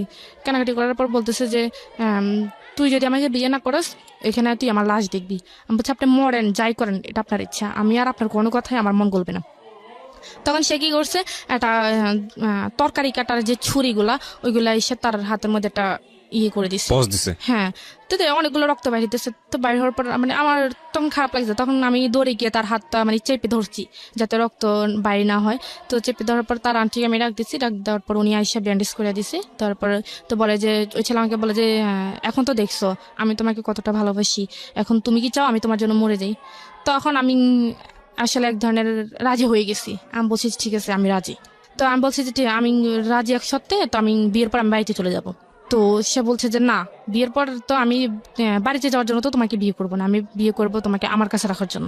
তো যাই হোক, বিয়েটা হয়ে গেছে। 9 লাখ টাকা কাবির নামা ছিল। সে আমাকে বলছে যে কাবির নামা কত টাকা হবে? তখন আমি বলছি যে আপনার ইচ্ছা। তখন আসলে আমার ওই মানসিকতা বিয়ের জন্য যে একটা প্রস্তুত থাকা, আমি আসলে ওইরকম ছিলাম না। তখন আমি বলছি আপনার যত ইচ্ছে, তো না তুমি বলো। আমি বলছি যে ঠিক আছে 10 লাখ টাকা। তো কাজী বলতেছে ঠিক আছে, কেউ কিছু বলা দরকার না, আমি একটা বলে দিই। তো উনি 9,01,01 টাকা বলছেন। আপনার বয়স হয়েছিল বিয়ের? জি না, আমার বয়স তখন আমি ক্লাস এসএসসি পরীক্ষা দিছি, তখন আমার 16 বছর সামথিং, সর্বোচ্চ হলো 15-16 বছর। হ্যাঁ, তখন Okay. চলে। তো তখন আবার আমার কাজী কত বয়স দেখালো? ওইখানে 20 বছর দিছে। 20 বছর দিয়েছে। হ্যাঁ, এরকম আর আমার বিয়েতে তো যদি কেউ করায় এবং এটা যদি কোনোভাবে আইনি ঝামেলায় যায়, তাহলে ওনারা তো ফাঁসবেনই, কাজী সবার আগে ফাঁসবে আর কি। তো যাই হোক, তো আমাকে ওই তো 9,01,01 টাকায় বলছে। বলার পর তো বিয়েটা হয়ে গেছে। হওয়ার পর সেই যেখানে চাকরি করে ব্রাহ্মণবাড়িয়া, সেখানে আমাকে নিয়ে গেছে ওই দিনই। ট্রেনে চলে গেছি আমরা। যাওয়ার পর ওইখানে একটা রুম নিল। রুম নেওয়ার পর কিছু জিনিসপত্র কিনলো। কিন্তু টাইম বাড়ির কথা আপনার মনে পড়েনি? বাড়িতে কি হচ্ছে? না, অবশ্যই পড়ছে। তখন আমি তাকে অনেকবার চেষ্টা করছি, তখন তো আমার কাছে ফোন ছিল না, কারণ আমি সাথে করে ফোন নিয়ে আসিনি। আর তাকে আমি অনেকবার বলছি যে বিয়ে যেহেতু হয়ে গেছে, তখন তো বাড়ি থেকে কোনো সমস্যা করবে না, বাড়িতে জানাই। বলে যে না, এখন বাড়িতে জানালে সমস্যা করবে, আমরা আগে একটু সেটেল হই, তারপর বাড়িতে জানাবো।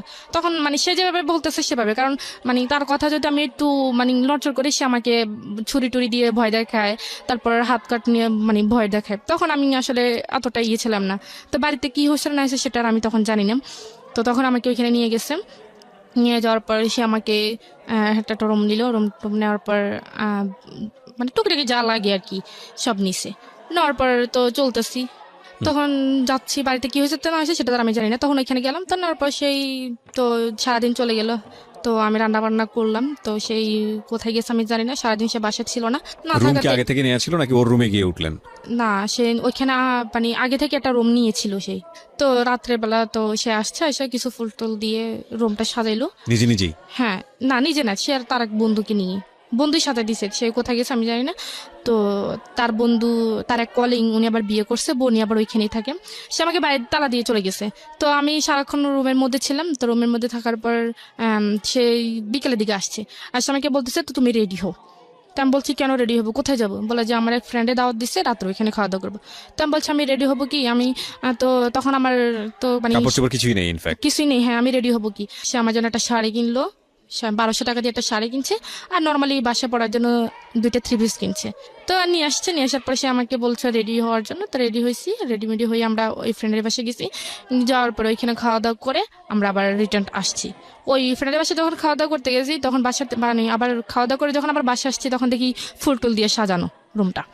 তো তখন সে আমাকে, তখন আমি শুয়ে পড়ছি, কারণ মানে আমার মানে টেনশন হইতেছে যে বাড়িতে কি হচ্ছে, তখন আমি এই জিনিসটা টেনশন করতেছি। তখন আমি বারবার তাকে বলতেছি যে বাড়িতে ফোন দেন, সে বলতেছে না বাড়িতে এখন ফোন দেওয়া যাবে না, বাড়িতে এখন ফোন দিলে তোমাকে সবাই নিয়ে যাবে। আমি যেটা বলতেছি সে এড়িয়ে যাইতেছে। তখন রাত যখন হয়েছে তখন আমি শুয়ে গেছি। তো সেই দোকানে গেল, দোকানে গিয়ে আমার জন্য, আমার খুব মাথা ব্যথা করতেছে, আবার পুরো শরীর জার্নি করছি, পুরো শরীর মানে ব্যথা হয়ে গেছে। সে আমার জন্য ব্যথার কিছু ওষুধ নিয়ে আসতে গেছে। তখন আসে দেখে যে মানে আমি, তখন আমার চোখটা একটু বুঝে আসছে। তো আসছে সে যে দরজা খুলছে আমি টের পাইছি। টের পাওয়ার পর আমি ওই সেভ মতে শুয়েছি। শোয়ার পর আমি একবার এক পাশে গিয়ে শুয়েছি। তো শোয়ার পরে সে আসছে, আইসে আমাকে উঠাইলো, বলে যে তোমার না শরীরে ব্যথা করতেছে, ওষুধ খাও। তো আমি ওষুধটা খাইছি। খাওয়ার পর কিছুক্ষণ পর ব্যথাটা একটু কমে আসতেছে, এরকম অনুভব হইতেছে। তখন সে আমাকে বললো যে তুমি কি ঘুমাই যাবা? আমি বলছি যে হ্যাঁ আমি ঘুমিয়ে যাব। তো বলতেছে কেন, আজকে মানুষের জীবনের একটা প্রথম রাত আমাদের, আর এই রাতের জন্য মানুষ হাজার হাজার বছর অপেক্ষা করে, তুমি এই রাতেই ঘুমিয়ে কাটিয়ে দিবে? আমি বলছি আমার কাছে এটা কোনো রাত মত মনে হয় না, আমি আমার ঘুম আসতেছে, আমি ঘুমাবো। বললো যে না আমার সাথে কথা বলো। আমি বলছি যে আপনার সাথে আমি কথা বলবো কালকে। তার কথা আমি আসলে এক কান দিয়ে নিতেছি, এক কান দিয়ে ফেলে দিচ্ছি। আমার মূল উদ্দেশ্য হচ্ছে আমি যদি কোনো রকম একটু সুযোগ পাই আমি পালিয়ে যাবো, বাড়িতে গিয়ে তারপর সব ঘটনা বলে দিব। বলে দিব, হ্যাঁ পালিয়ে যাব। তখন তখন আমার খুব ঘুম আসতেছে। তখন আমি একবার মানে বসা অবস্থা ঘুমিয়ে গেছি। তখন ঘুমিয়ে যাওয়ার পর সে আমাকে মনে হয় শোয়াইছে। তখন আমি আর বলতে পারবো না কি হয়েছে। তখন সকালে সে আমাকে আবার তালা মেরে চলে গেছে, অফিসে চলে গেছে। তো আশেপাশে ফ্ল্যাটে কেউ ছিল না আপনাদের? হ্যাঁ ছিল। তো আপনি তো ওখানে নক করে বললেও তো বলতে পারতেন। মানে গেটটা এমন ভাবে ছিল, মনে করেন দরজাটা ছিল বাইরে, আর ভিতরে আবার আরেকটা ইয়ে ছিল, মানে গ্রিলের মতো। আচ্ছা, মানে হলেও সম্ভব না, সম্ভব না, চিল্লালেও হয়তো অনেকে শুনবে না। হ্যাঁ। আচ্ছা, আর পরে কি করছে, তখন আমি উঠছি, উঠে ফ্রেশ হয়েছি। ফ্রেশ হয়ে আমি নাস্তা খাইনি, আমি চাটা শুধু খাইছি, আর পরোটা খাইনি। তো না খাওয়ার পর এখন আমি রান্না বান্না কোনো কিছু করি না, সে দুপুরে খাওয়ার জন্য আসছে। বাচ্চা ঠিক আছে, সমস্যা নেই, রান্না করেন, আমি হোটেল থেকে নিয়ে আসছি। তখন সে হোটেল থেকে মাছ আর কি জানি নিয়ে আসছে, আমার মনে নেই। তো নিয়ে আসার পর সে মানে আমাকে খাই দিতে চাইতেছে, তো আমি খাই নেই। তো সে আমাকে 2-3 বার এরকম করতেছে। তখন আমি কি করছি, আমি মানে প্লেটটা ফেলতে চাই নাই, তো মানে আমি ধাক্কা দেওয়ার একটু জোরে লেগেছে, প্লেটটা মাটিতে পড়ে গেছে। পরে কাঁচের প্লেট ছিল, ওটা ভেঙে গেছে। ভেঙে পর মানে সে রাগ করে ফেলছে, সে আমাকে একটা ধাক্কা দিয়ে ফেলছে। ধাক্কা দেওয়ার পর আমি একটা দেয়ালের মধ্যে গিয়ে একটু বাড়ি খেয়েছি কপালের মধ্যে। তার মানে কপালটা ফুলে গেছিল। তো ফুলে যাওয়ার পরে তখন আমি বলছি যে মানুষ আমার বিয়ের একদিন না যাইতে আমার উপর এরকম টর্চার শুরু করতেছে, সে মানুষ আমাকে কিভাবে সারা জীবন ভালো রাখবে সেটা আমার ভালো জানা হয়েছে। তো বলে যে কি জানি কয়, না তোকে তুই যতই ইয়ে করস, চালাকি করস, তুই এখান থেকে যাইতে পারবি না, তোকে যেহেতু আমি বিয়ে করছি এখানে থাকতে হবে। তখন এভাবেই আমি আসলে একটা না প্রায় 2 দিন খাইনি। 2 দিন মানে শুধু একটু চা খাইছি, আর কিছু না, চা খাই আর পানি খাই। তখন আমার শরীরটা খুবই দুর্বল হয়ে গেছে। তো তখন সোমবার দিন ছিল, সেই অফিস থেকে লাঞ্চের সময় আসছে। আসার পর সে আসছে আর আমি গোসল করতে গেছি। তো গোসলখানার আবার ভিতরে একটা দরজা আছে, মানে একটু বড়, মানে একটা মানুষ কোনো মানে বাইরে হতে পারবে। তখন সে যখন অফিসে থাকতো না, তখন আমি ভিতরে মানে চেষ্টা করতাম যে কোন দিক দিয়ে বের হওয়া যায়। তখন আমি ওই বাথরুমের ভিতরে ওই জায়গাটা দেখছি। দেখার পর আমি মানে ওইটার মধ্যে একটা কোমর ছিল, কোমরটার উপর দাঁড়িয়ে ওইটার মধ্যে আবার একটা মোড়া দিয়ে আমি দেখছি যে ভিতরে মানে দাঁড়ানোর মতো কোনো পজিশন আছে কিনা। তখন দেখছি যে না, ভিতরে মানে নিচে দাঁড়ানোর মতো একটু জায়গা আছে, মানে একটা পা রাখা যাবে। তখন আমি কি করছি, তখন তো আমি বাথরুমে চলে গেছি, জামা কাপড় নিয়ে গেছি। আমি মানে ভাবছিলাম যে সে যদি জড়িয়ে এসে পড়ে, তখন আমি এটা অজুহাত দেখাতে পারবো যে আমি গোসল করতে গেছি। তো সে আসছে, আসার পর আমি তো বাথরুমে ছিলাম, সে আসছে আমি শুনিনি, সে অনেকক্ষণ হয়েছে মনে আসছে। তো আমি মানে চেষ্টা করতেছি ওইটার উপর ওঠার জন্য, কিন্তু উঠতে পারতেছে না। তো আমি যে মোড়া দিয়েছি, সেই মোড়াটা মানে কোমরটা একটু প্লাস্টিক টাইপের, ওটা একটু পিছলে হয়ে গেছে। তো ওইটা মানে স্লিপ খেয়ে আমি পড়ে মনে করেন একবার পুরোপুরি অজ্ঞান হয়ে গেছি। আর শরীরটা খুব দুর্বল ছিল, আমি খাই নেই, মানে অজ্ঞান হয়ে গেছি। অজ্ঞান হয়ে যাওয়ার পর সেই আওয়াজ পাইছে, আওয়াজ পাওয়ার পর সেই দরজাটা ধাক্কাইতেছে। তো দরজার সিট কিনে ছিল, সেটাও মানে ধাক্কাতে এটা খুলে গেছে। খুলে যাওয়ার পর আমাকে রুমে আইনা তো একটা ডাক্তার আনছে। ডাক্তার আনার পর ডাক্তার বলতেছে কি ব্যাপার, উনি তো খুবই দুর্বল, ওনাকে একটা স্যালাইন দিতে হবে।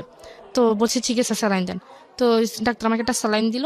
স্যালাইন দেওয়ার পর আমার জ্ঞান আসছে, আমার হাতে স্যালাইন দেওয়া। সে আমার পাশে বসে আছে, আমার মাথায় হাত বলে দিতেছে। তো সে বললো যে তোমার সমস্যা কি, তুমি খাওয়া দাওয়া করো না কেন, তুমি কি মরে যাবে নাকি?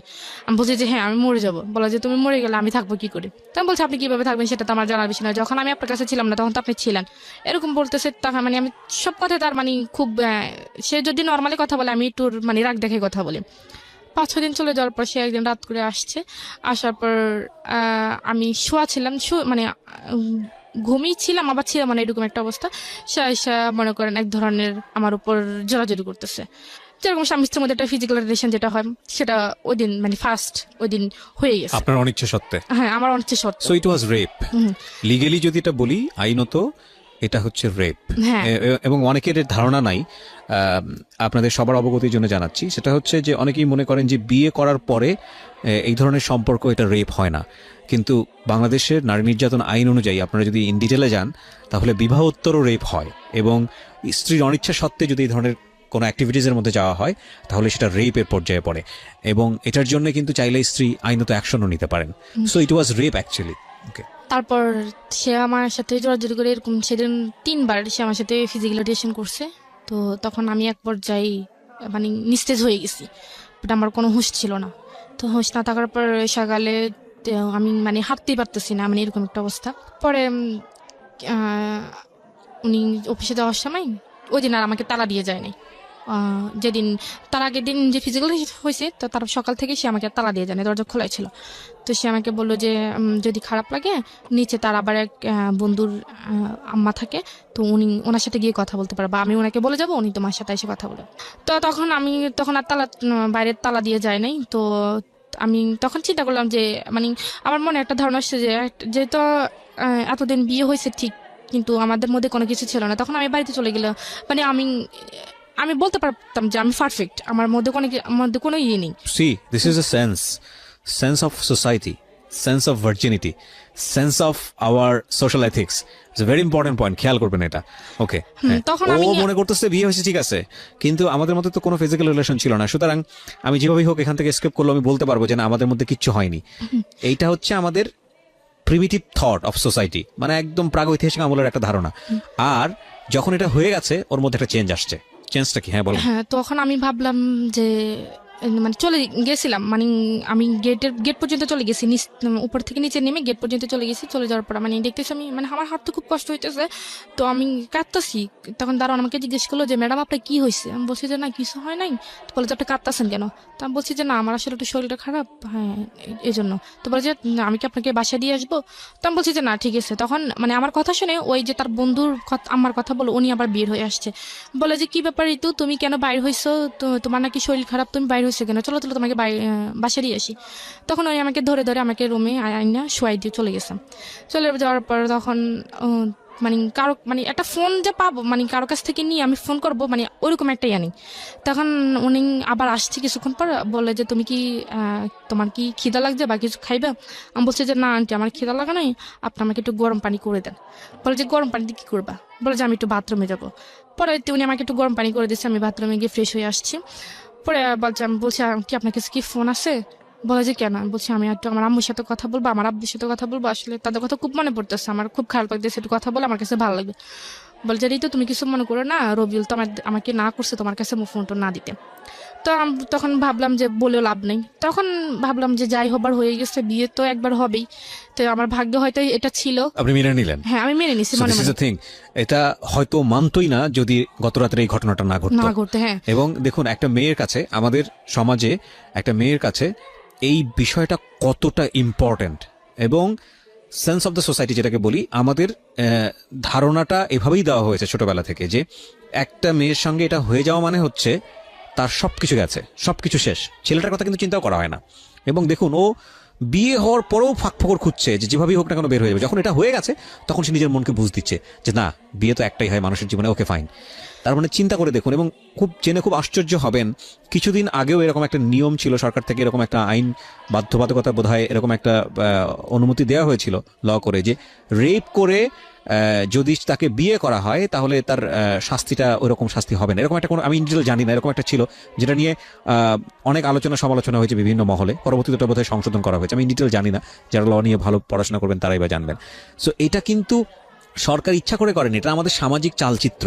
হ্যাঁ, আমাদের সামাজিক চালচিত্র, এবং খুব ভয়ানক রকমভাবে একটা বিশাল রকমভাবে একটা রং কনসেপশন, এবং এই রং কনসেপশনটা যুগের পর যুগ ধরে আমরা আমাদের সামাজিকতায় আমরা লালন পালন করে চলেছি। Very very wrong conception. একটা শারীরিক সম্পর্ককে জীবনে এত বড় কজ হিসেবে দেখা হয়, এত বড় ইম্পর্টেন্ট বিষয় হিসেবে দেখা হয়, যেটা পুরো জীবনটাকে মল্ড করে ফেললে, পুরো জীবনটাকে দুমড়ে মুচড়ে ফেললেও কিছুই যায় আসে না, বরং একটা শারীরিক সম্পর্ক হয়ে গেছে, তার মানে ঠিক আছে, ওর কাছে আমি ধরা বাঁধা। It's a very rubbish thinking, very very rubbish thinking. Cause ultimately তো এই একটা জিনিস আটকায় রাখতে পারে না মানুষকে। এই মেয়েটার ক্ষেত্রে কি হয়েছে দেখেন, সামনের দিকে আগাই আমরা, বলেন তারপর। তো তারপর আপনি মেনে নিলেন, হ্যাঁ, মেনে নিজেকে নিজে নিলাম। বোঝাচ্ছেন। আমি নিজেকে নিজে বুঝাইতেছি, তখন ভাবলাম যে যা হবার হয়ে গেছে। তো এক পর্যায়ে তো এই কয়দিন আমি তার সাথে খুবই মানে খারাপভাবে আচরণ করতাম, বা সে আমাকে কোনো কিছু জিজ্ঞেস করলে আমি তার উল্টোটার মানে উত্তর দিতাম। তো আজকে আসার পর আমি রান্না বান্না করছি, রান্না বান্না করা, তারপর গোসল টোসল করে ঘরটার মুছে টুছে আমি বসে রয়েছি, সে আসলে একসাথে খাবো। তো সে আসার পর আমরা একসাথে খাইছি। খাওয়ার পর সে বলতেছে, তোমার তো মন খারাপ, চলো আমরা একটু ঘুরতে যাই। তো আমি বলছি কোথায়, বলে যে এখানে একটা নদী আছে, ওইখানে নদীতে বিকেলবেলা সবাই ঘুরতে যায়, তো চলো তোমাকে নিয়ে একটু ঘুরতে যাই। আমি বলছি, আমরাও একটু ছোট্ট করে ঘুরে আসি প্রিয় শ্রোতা, মাত্র 2 মিনিটের ছোট্ট একটা বিরতি নিচ্ছি। আর এই ফাঁকে আপনাদেরকে বলছি, যারা জীবন গল্প বলার জন্য এখানে আসতে চান প্লিজ আমাদেরকে ফোন করবেন। আমাদের ফোন নাম্বারটি হচ্ছে 09611904 আমি আবারও বলছি 09611904। আর যারা জীবন গল্প এবং সিক্রেটসের যে বইটি বাজারে এসছে আমার, সেটা কিনতে চান, তারা ফোন দেবেন 16297 এই নাম্বারে।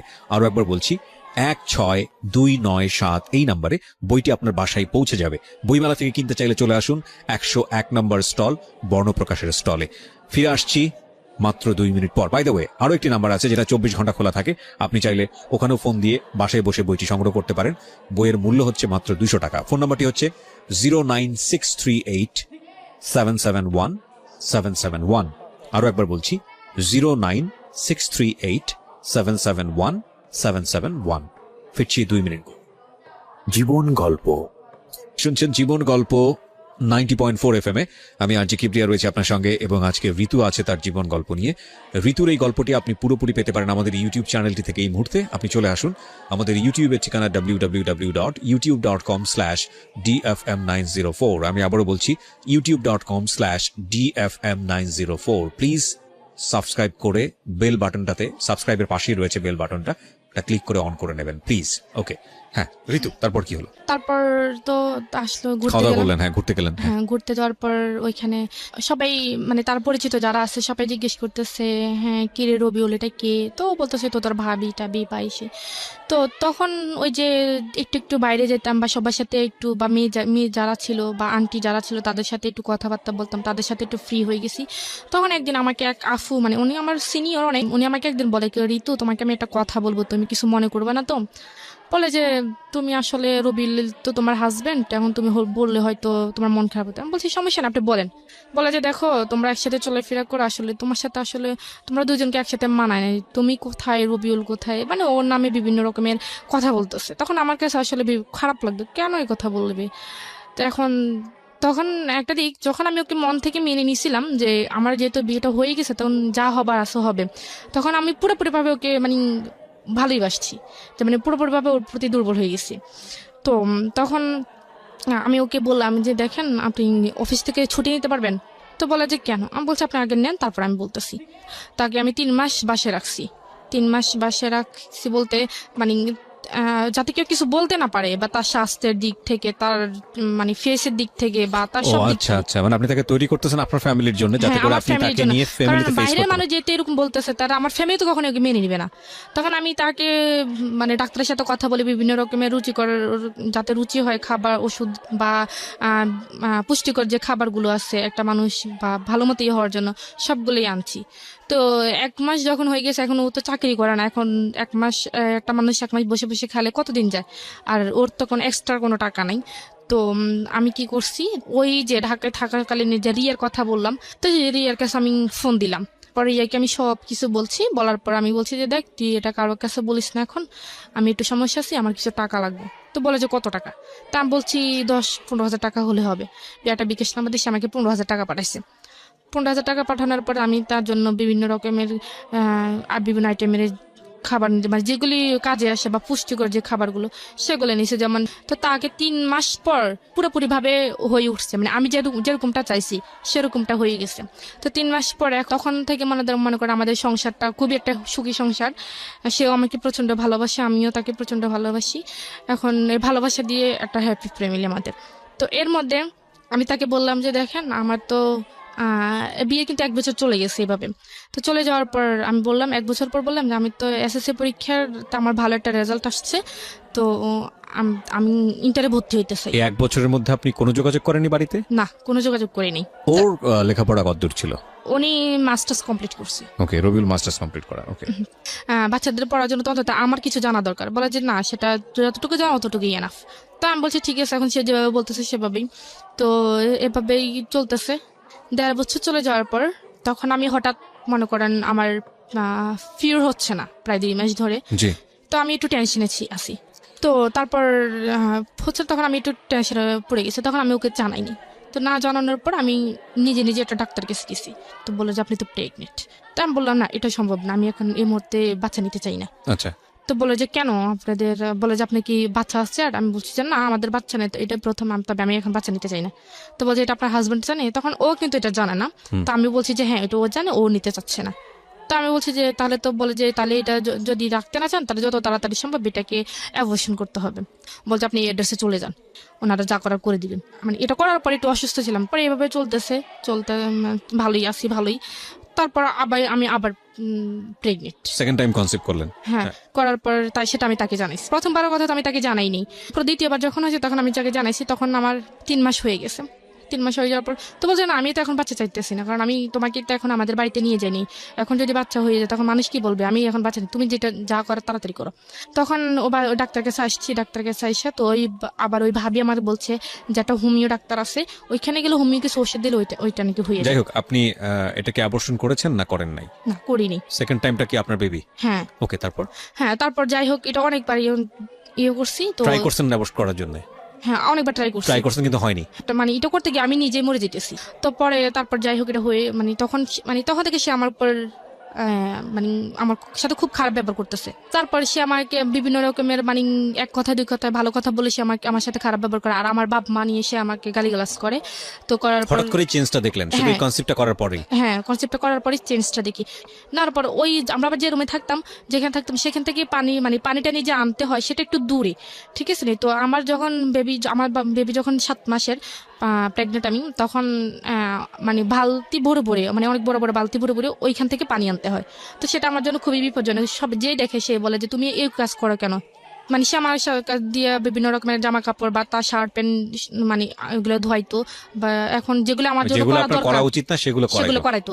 তো আমি এক রকমের করতাম, সব কাজ করতাম। তো করার পর যখন 8 মাস হয়ে গেছে তখন সে আমাকে বলছে যে পরীক্ষা করাইতে, পরীক্ষা করলে যে ছেলে হয় না মেয়ে হয় এটা জানার জন্য। তো আমি বলছি তুমি কি হইলে খুশি? বলে যে আমার ছেলে চাই। তখন আমি বললাম যে এটা তো যদি ছেলে না হয়, বলে যে ছেলে না হলে যদি মেয়ে হয়, তাহলে মেয়ে হলে মেয়ের বিয়ের টাকা আমি দিতে পারবো না। তখনই সে মেয়ের বিয়ের প্রসঙ্গে কথা উঠেছে যে যখন বিয়ে দিবে তখন মেয়ের বিয়ের টাকা সে দিতে পারবে না, আমার বাবার বাড়ি থেকে দিতে হবে। আর মেয়ে যদি হয়, মেয়ে সুন্দর হতে হইবে, ফুটফুটে হইতে হইব। মেয়ে যদি কালো হয় তাহলে সে মেয়ে কখনো সে রাখবে না, সে পালক দিয়ে দিবে। ছাগল নাকি? সরি ফর দিস ওয়ার্ড, আমি এই ওয়ার্ডটা অনেক উচ্চারণ করাটা ঠিক হচ্ছে না, বাট এটাই আমার এক্সপ্রেশন, ভেরি জেনুইনলি ভিতর থেকে যেটা আসছে, এবং এটা কোনো প্রকার এডিট না হয়ে অনেক জায়গা আমি চাই। ওকে, বলেন। তারপর কি হয়েছে, তো আমি গেলাম, আমার ওই ভাবিকে নিয়ে গেলাম।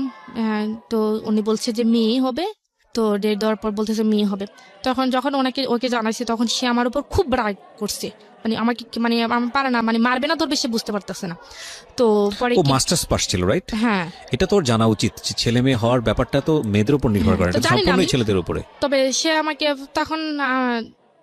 তখন বলতেছে, যখন শুনছে যে আমার মেয়ে হবে তখন সে আমার বাড়িতে আস্তে আস্তে যোগাযোগ করার চেষ্টা করতেছে। তখন সে আমাকে প্রথমে আমার আম্মুর কাছে ফোন দিচ্ছে। তো আমার আম্মু এটা নিজে ফোন দিয়েছে? হ্যাঁ, সে নিজে ফোন দিচ্ছে। আচ্ছা। তো ফোন দেওয়ার পর সে বিস্তারিত জানো যে যা হয়ে গেছে, এখন আপনারা মেনে নেন। তখন আমার আম্মু এটা অ্যালাউ করে নাই যে আমার মেয়েকে পাঠিয়ে দাও, তোমার আসার দরকার নেই, আমরা আমার মেয়েকে অ্যাকসেপ্ট করবো, কিন্তু তোমাকে তো আমরা অ্যালাউ করবো না। তখন আসে আমার আব্বুকে ফোন দিচ্ছে। তো আমার আব্বুকে ফোন দিচ্ছে, আমার আব্বুর কাছে সে খুব কান্নাকাটি করছে, আমিও খুব কান্নাকাটি করছি। করার পর আমার আব্বু বলছে ঠিক আছে, আমি ব্যবস্থা করতেছি।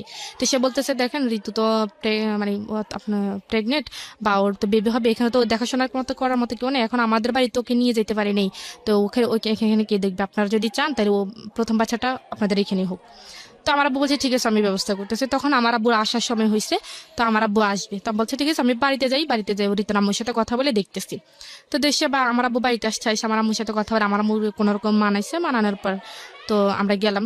এর আগে এখানে একটা ঘটনা হয়েছে যে আমি যে বললাম না যে একটু দূর থেকে পানি আনতে হয়, তো আমি বললাম যে আমরা এখানে থাকবো, টাকা দিয়ে থাকবো, আমরা তো এখানে মানে টাকা ছাড়া থাকতেছে না, তাহলে তুমি একটা ভালো দেখে একটা রুম নাও যেখানে পানিটা নিয়ে একটু কাছে পাওয়া যায়, তো আমি এখানে থাকবো না। তো বলে যে আমি যেখানে থাকবো তুই সেখানে থাকতে হবে। তখন থেকে সে আমাকে তুই তুই করে ব্যবহার করে, তুইও সেখানে থাকতে হবে, আর না থাকলে তুই চলে যা।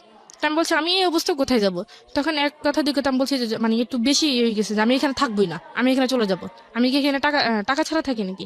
তখন সে আমাকে অফিস থেকে দুপুরবেলা খাইতে আসছে, তার কোমরে একটা বেল্ট ছিল, সে বেল্ট দিয়ে এই প্রেগনেন্ট অবস্থা আমাকে খুব মারছে, খুব মারছে। কেউ এসে আমাকে ধরে নাই, দরজা বন্ধ করে সে আমাকে খুব মারছে। মারার পর আমি শুয়েছিলাম, তো আমি শুয়ে থেকে উঠতে পারতেছি না। তো ওই ভাবিটা আসছে, আইসা ভাবিটা মানে উনি ছিল না, রবিউল ছিল না, তো শুধু এই মেয়ে সন্তানকে কেন্দ্র করেই আপনাদের মধ্যে এই ধরনের আচরণ? হ্যাঁ। তখন আমার বেবি হওয়ার এক সপ্তাহ আগে আমাকে বাড়িতে দিয়ে আসছে, দিয়ে আসার পর বাড়িতে যাওয়ার পরে রিয়াকশনটা কি দাঁড়ালো? এতদিন পরে বাড়িতে গেলেন, কয় বছর পরে বাড়িতে গেলেন? এই তো 3 বছরের মাথায় বাড়িতে 3 গেছি। বছরের মাথায় ওই যে আপনাকে কিডন্যাপ করে নিয়ে গেল, এটা তো কিডন্যাপ, অফকোর্স কিডন্যাপ। এবং তারপরে 3 বছর ধরে এইরকম একটা মানুষের হ্যাঁ, সঙ্গে তখন তো থেকে বাড়িতে সবাই আমাকে দেখতে আসছে, মনে করেন বাড়িতে গ্রামের বাড়িতে যেটা হয় আর কি, বিশেষ করে তো যা হওয়ার সবাই নানান কথা বলতেছে। যাই হোক, পরে ওকে দেখছে, দেখার পর ওনাদের পছন্দ এখন না হইলেও মেনে নিতে হবে, কারণ আপনার বাবু চলে আসছে পেটে। বাবু চলে এসছে। হ্যাঁ, তখন আমাদের বাড়িতে যেমন আমরা বৃহস্পতিবারে গেছি, তো উনি শুক্রবারে চলে আসছে, ওনাদের বাড়িতে চলে গেছে। ওনাদের বাড়িতে যাওয়ার পর আমার আব্বু বলছে যে এটা যত তাড়াতাড়ি সম্ভব ওনাদের ফ্যামিলি জানতে, তো ওনাদের ফ্যামিলিকে জানাইছে। জানানোর পর ওনার ফ্যামিলি বলছে ঠিক আছে, সমস্যা নেই, আমরা নিয়ে আসবো, বেবি হোক, বেবি হওয়ার পর আমরা বেবি এবং বেবি মাকে দুজনকে একসাথে নিয়ে আসবো। তো আমার আম্মু মানে ও এমন একটা মানুষ যে মনে করেন যদি কাউকে ওর ভালো লাগে তাকে এমন ভাবে সে বশ করবে যে মানে মানে ও চায় যে মানে ও মনে করে যে ওর মানে যেমন আমাকে দ্বারা যদি ওর কোনো উপকার আসে বা ওর কোন কাজে লাগে, যে আমাকে এমন ভাবে বশ করবে যে আমি ওকে ছাড়া কোনো কিছু বুঝবো না, মানে এটা কি রবিউল? হ্যাঁ, এরকম একটা টাইপের ছিল। তো ও আমার আম্মুর সাথে কথাবার্তা বলতে বলতে ও আমার আম্মুকে মনে করেন খুবই ইমোশনাল করে ফেলছে, যে আমার আম্মু বসতে গেলেও ওকে ঢাকে, মানে শুইতে গেলে ওকে ডাকে, মানে এরকম একটা অবস্থা। এখন আমি যে ওনার মেয়ে এটা আমার আম্মু ভুলে গেছে। তো পরে কি যাই হবে, তো আমার আম্মাকে বলে গেছে যে বাচ্চা যদিও মানে মানে চেষ্টা করার জন্য যে নর্মালি বাচ্চাটা হওয়ার জন্য, সিজারে যেতে বাচ্চা না হয়। তো সে যাওয়ার সময় আমার আম্মাকে 1 টাকা দিয়ে যায় নাই কোনো মানে বা বাচ্চা হলে বা কি আসে বিষয়। তো যেদিন আমার বাচ্চা হওয়ার আগের দিনই মানে আমার ব্যথা শুরু হয়েছে, সেদিন আমি কি জানাইছি যে দেখো আমার এরকম অবস্থা, তুমি আমি একটু ফোন টোন দিও। তখন আমার বাবু হয়েছে রবিবারে 11টায়, আর ওকে আমি জানাইছি শুক্রবারে। আচ্ছা, শুক্রবার চলে গেছে, রাত গেল, শনিবার দিন গেল, রবিবারের দিন হয়েছে, শুক্রবারে জানিয়েছেন কেন? রবিবারে কেন জানাননি?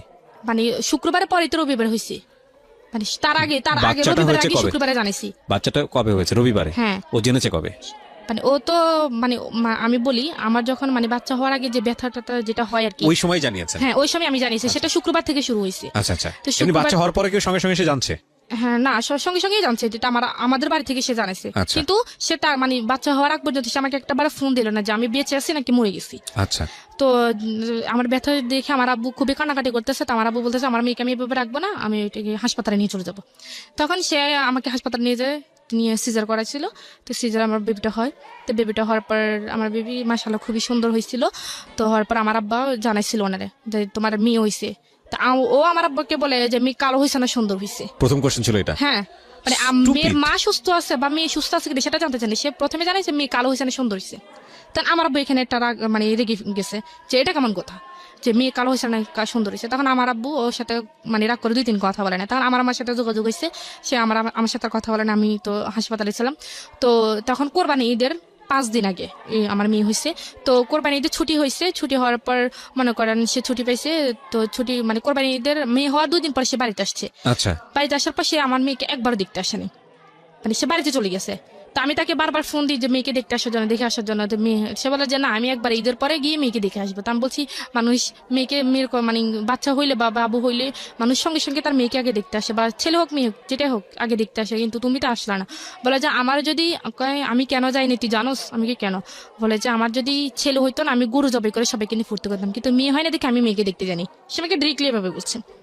তো বলার পর আমি তখন খুব কানাকাটি করছি। তো আমি কেমন কথা এটা আবার?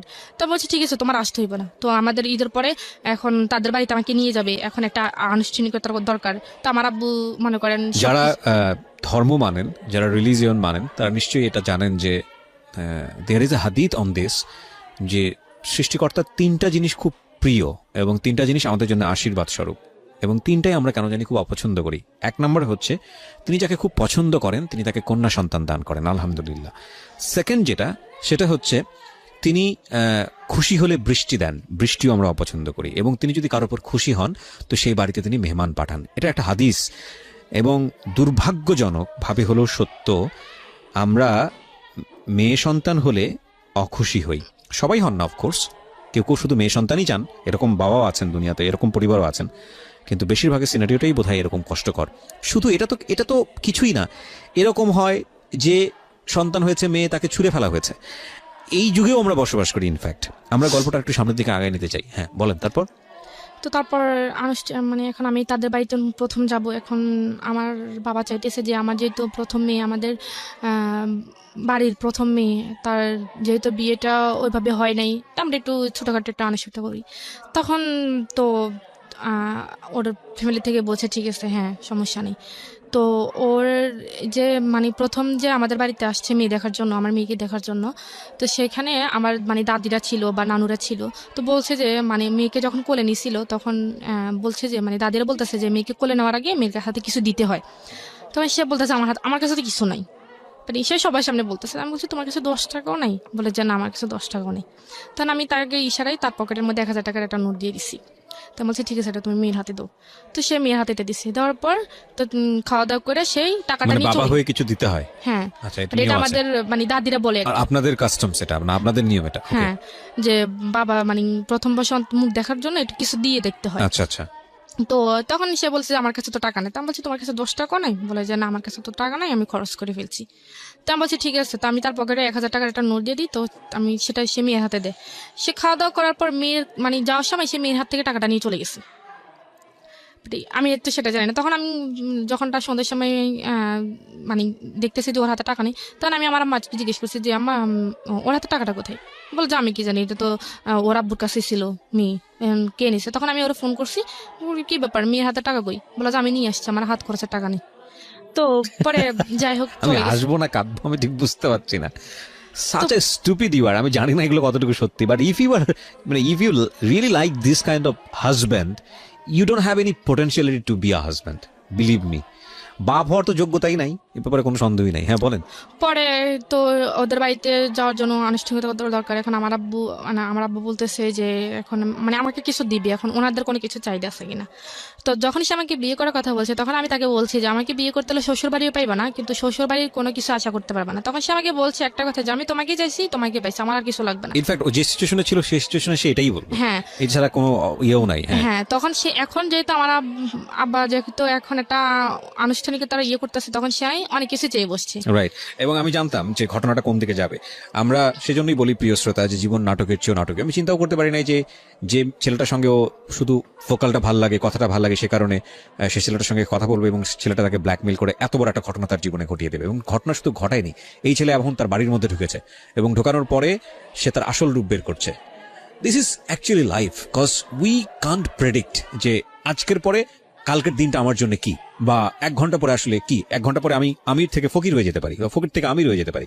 This is actually life. কিন্তু এইটাই আসলে জীবনের ধারাপাত। কখনোই অনুমান করা যায় না যে একটা বাঘ থেকে আরেকটা বাঘ কিরকম। এবং সেজন্যই আমরা সবসময় বলি যে জীবন নাটকের চেয়ে অনেক অনেক বেশি নাটকীয়।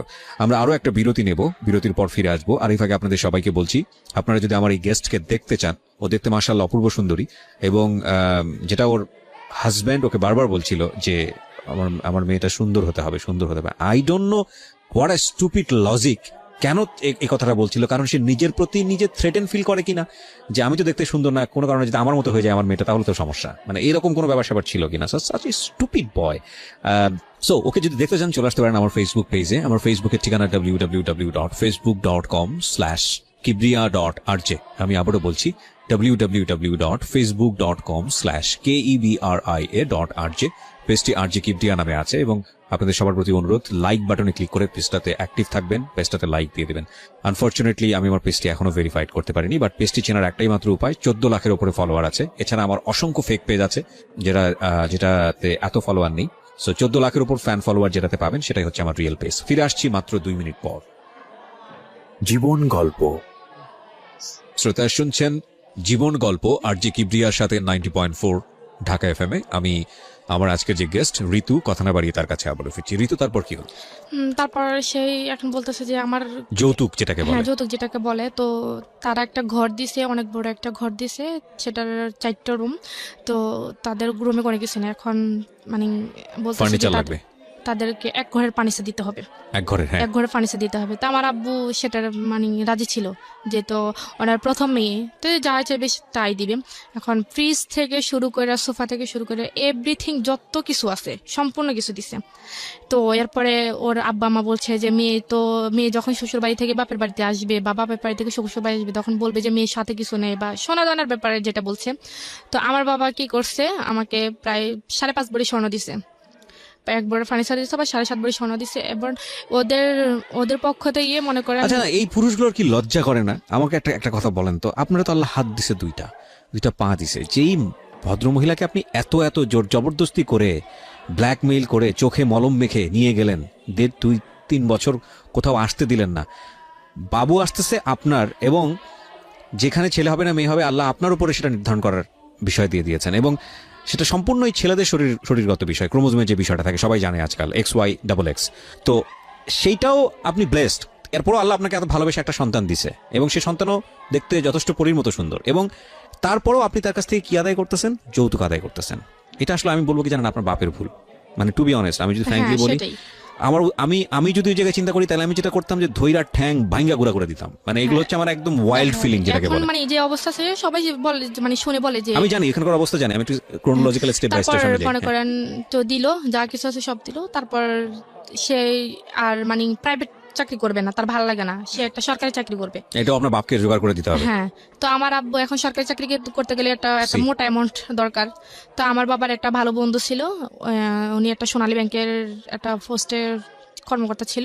তো ওনাকে বলার পর ওইখানে 3 লক্ষ টাকা ঘুষ দিতে হইব। তো 3 লক্ষ টাকা ঘুষ দিতে হবে, আমার আব্বা তার ওনাকে ডিরেক্টলি বলতে পারে না, এখন আমার কাছে বলছে, আমার কাছে বলে না, আমার আম্মার কাছে বলছে, আমার আম্মা আমার কাছে বলছে। তো আমি ওর কাছে বলছি, ও বলে যে তোমার আব্বারা বলো এখন একটু ম্যানেজ করে দিতে, আমি পরে দিয়ে দিব। তা আমি বলছি যে দেখেন, আপনাদের জামাইয়ের কাছে তো এখন টাকা পয়সা নেই, আপনি একটু ম্যানেজ করে দেন, ওর হাতে টাকা হলে দিয়ে দেবে। তারপর আমার আব্বা দিল। তারপর ওই টাকাটা আর কখনোই সে ফেরত দেয় নাই, তাকে একটা চাকরি পাইয়ে দিচ্ছে, সে টাকাটা আর কখনোই সে ফেরত দেয় নাই। ফেরত না দেওয়ার পরে এইভাবে চলে গেছে। এখন বাচ্চারা যখন ছোট থাকে তখন তো একটু চিল্লাচিল্লি করে রাত্রের বেলা ঘুমানোর জন্য। তো তখন শীতের দিন, তো মেয়েটা রাত্রেবেলা মানে হঠাৎ ঘুম থেকে উঠছে, উঠে মনে করেন কানাকাটি করতেছে। তখন সে আমাকে বলতেছে যে বাইরে থেকে একটা বালতি পানি নিয়ে আসো, আইনা মেরে বালতির ভিতরে ডুবিয়ে রাখো, সকালবেলা উঠিও। মানে তো চিল্লাচিল্লি করতেছে কেন, তার চিল্লাচিল্লি করবে না। তো আমি বলছি, তুমি কি পাগল হয়ে গেছো? ও এতটুকু একটা বাচ্চা কি বোঝে? তুমি কি জানি কিসের মধ্যে চুবাই রাখতে বলতেছে? হ্যাঁ? পানির মধ্যে চুবাই রাখতে বলতেছে? হ্যাঁ, শীতের দিনে এক বালতি পানি আইনা পানির ভিতর ওরে চুবাই রাখতে, আর সকালবেলা উঠাইতে। ও চিল্লাচিল্লি করে কেন? তারপর তখন আমি খুব কানাকাটি করছি, তখন আমি ওরে নিয়ে বাইর হয়ে গেছি রাত্রেবেলা। বাইর হয়ে গিয়ে আমি বারান্দার মধ্যে এসে সারা রাত কাটাইছি। কাটার পর তখন সে আবার তাদের বাড়িতে গেলাম।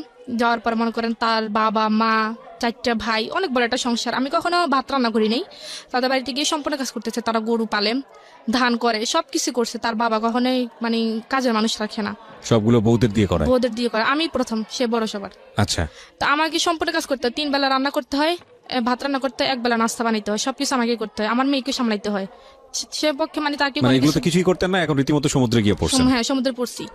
তো যাই হোক, কানাকাটি করতাম। তখন আমি মানে কাউকে কোনো কিছু বলতে পারতাম না। এখন কাউকে কোনো কিছু বলতে গেলে বলবে যে তোমার পছন্দ মতো করছে। আসলে পছন্দটা কি আমার ছিল না, ঘটনাটা অন্য কিছু ছিল। এটা তো আসলে এখন কেউ বললে বিশ্বাস করবে না।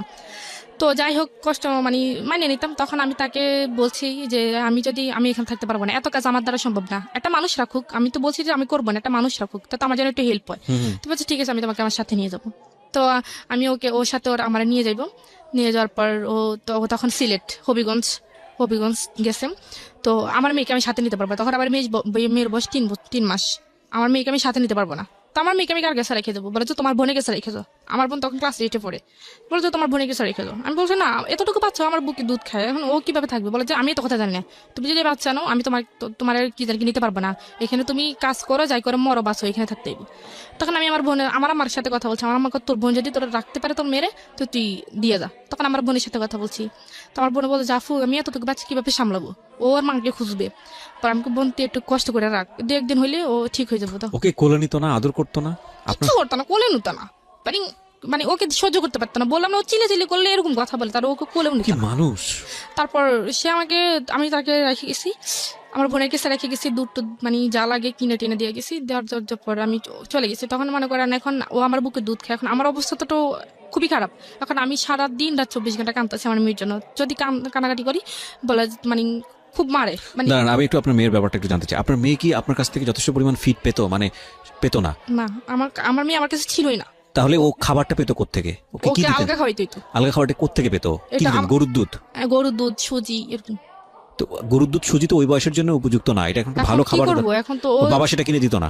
না, আমার মানে আমাদের কাছে থাকাকালীন, সম্পর্ক থাকাকালীন আমার মনে হয়নি কখনো আমার মেয়েকে একটা মানে জামা কিনে দিছে। সম্পূর্ণ কিছু আমার বাবা দিচ্ছে, সম্পূর্ণ আমার খরচটা বোঝে, আমার কষ্ট। আপনি ওর বাড়িতে থাকতেন, তারপর আপনার বাবা দিত? আমার বাবা পাঠাইতো। আচ্ছা।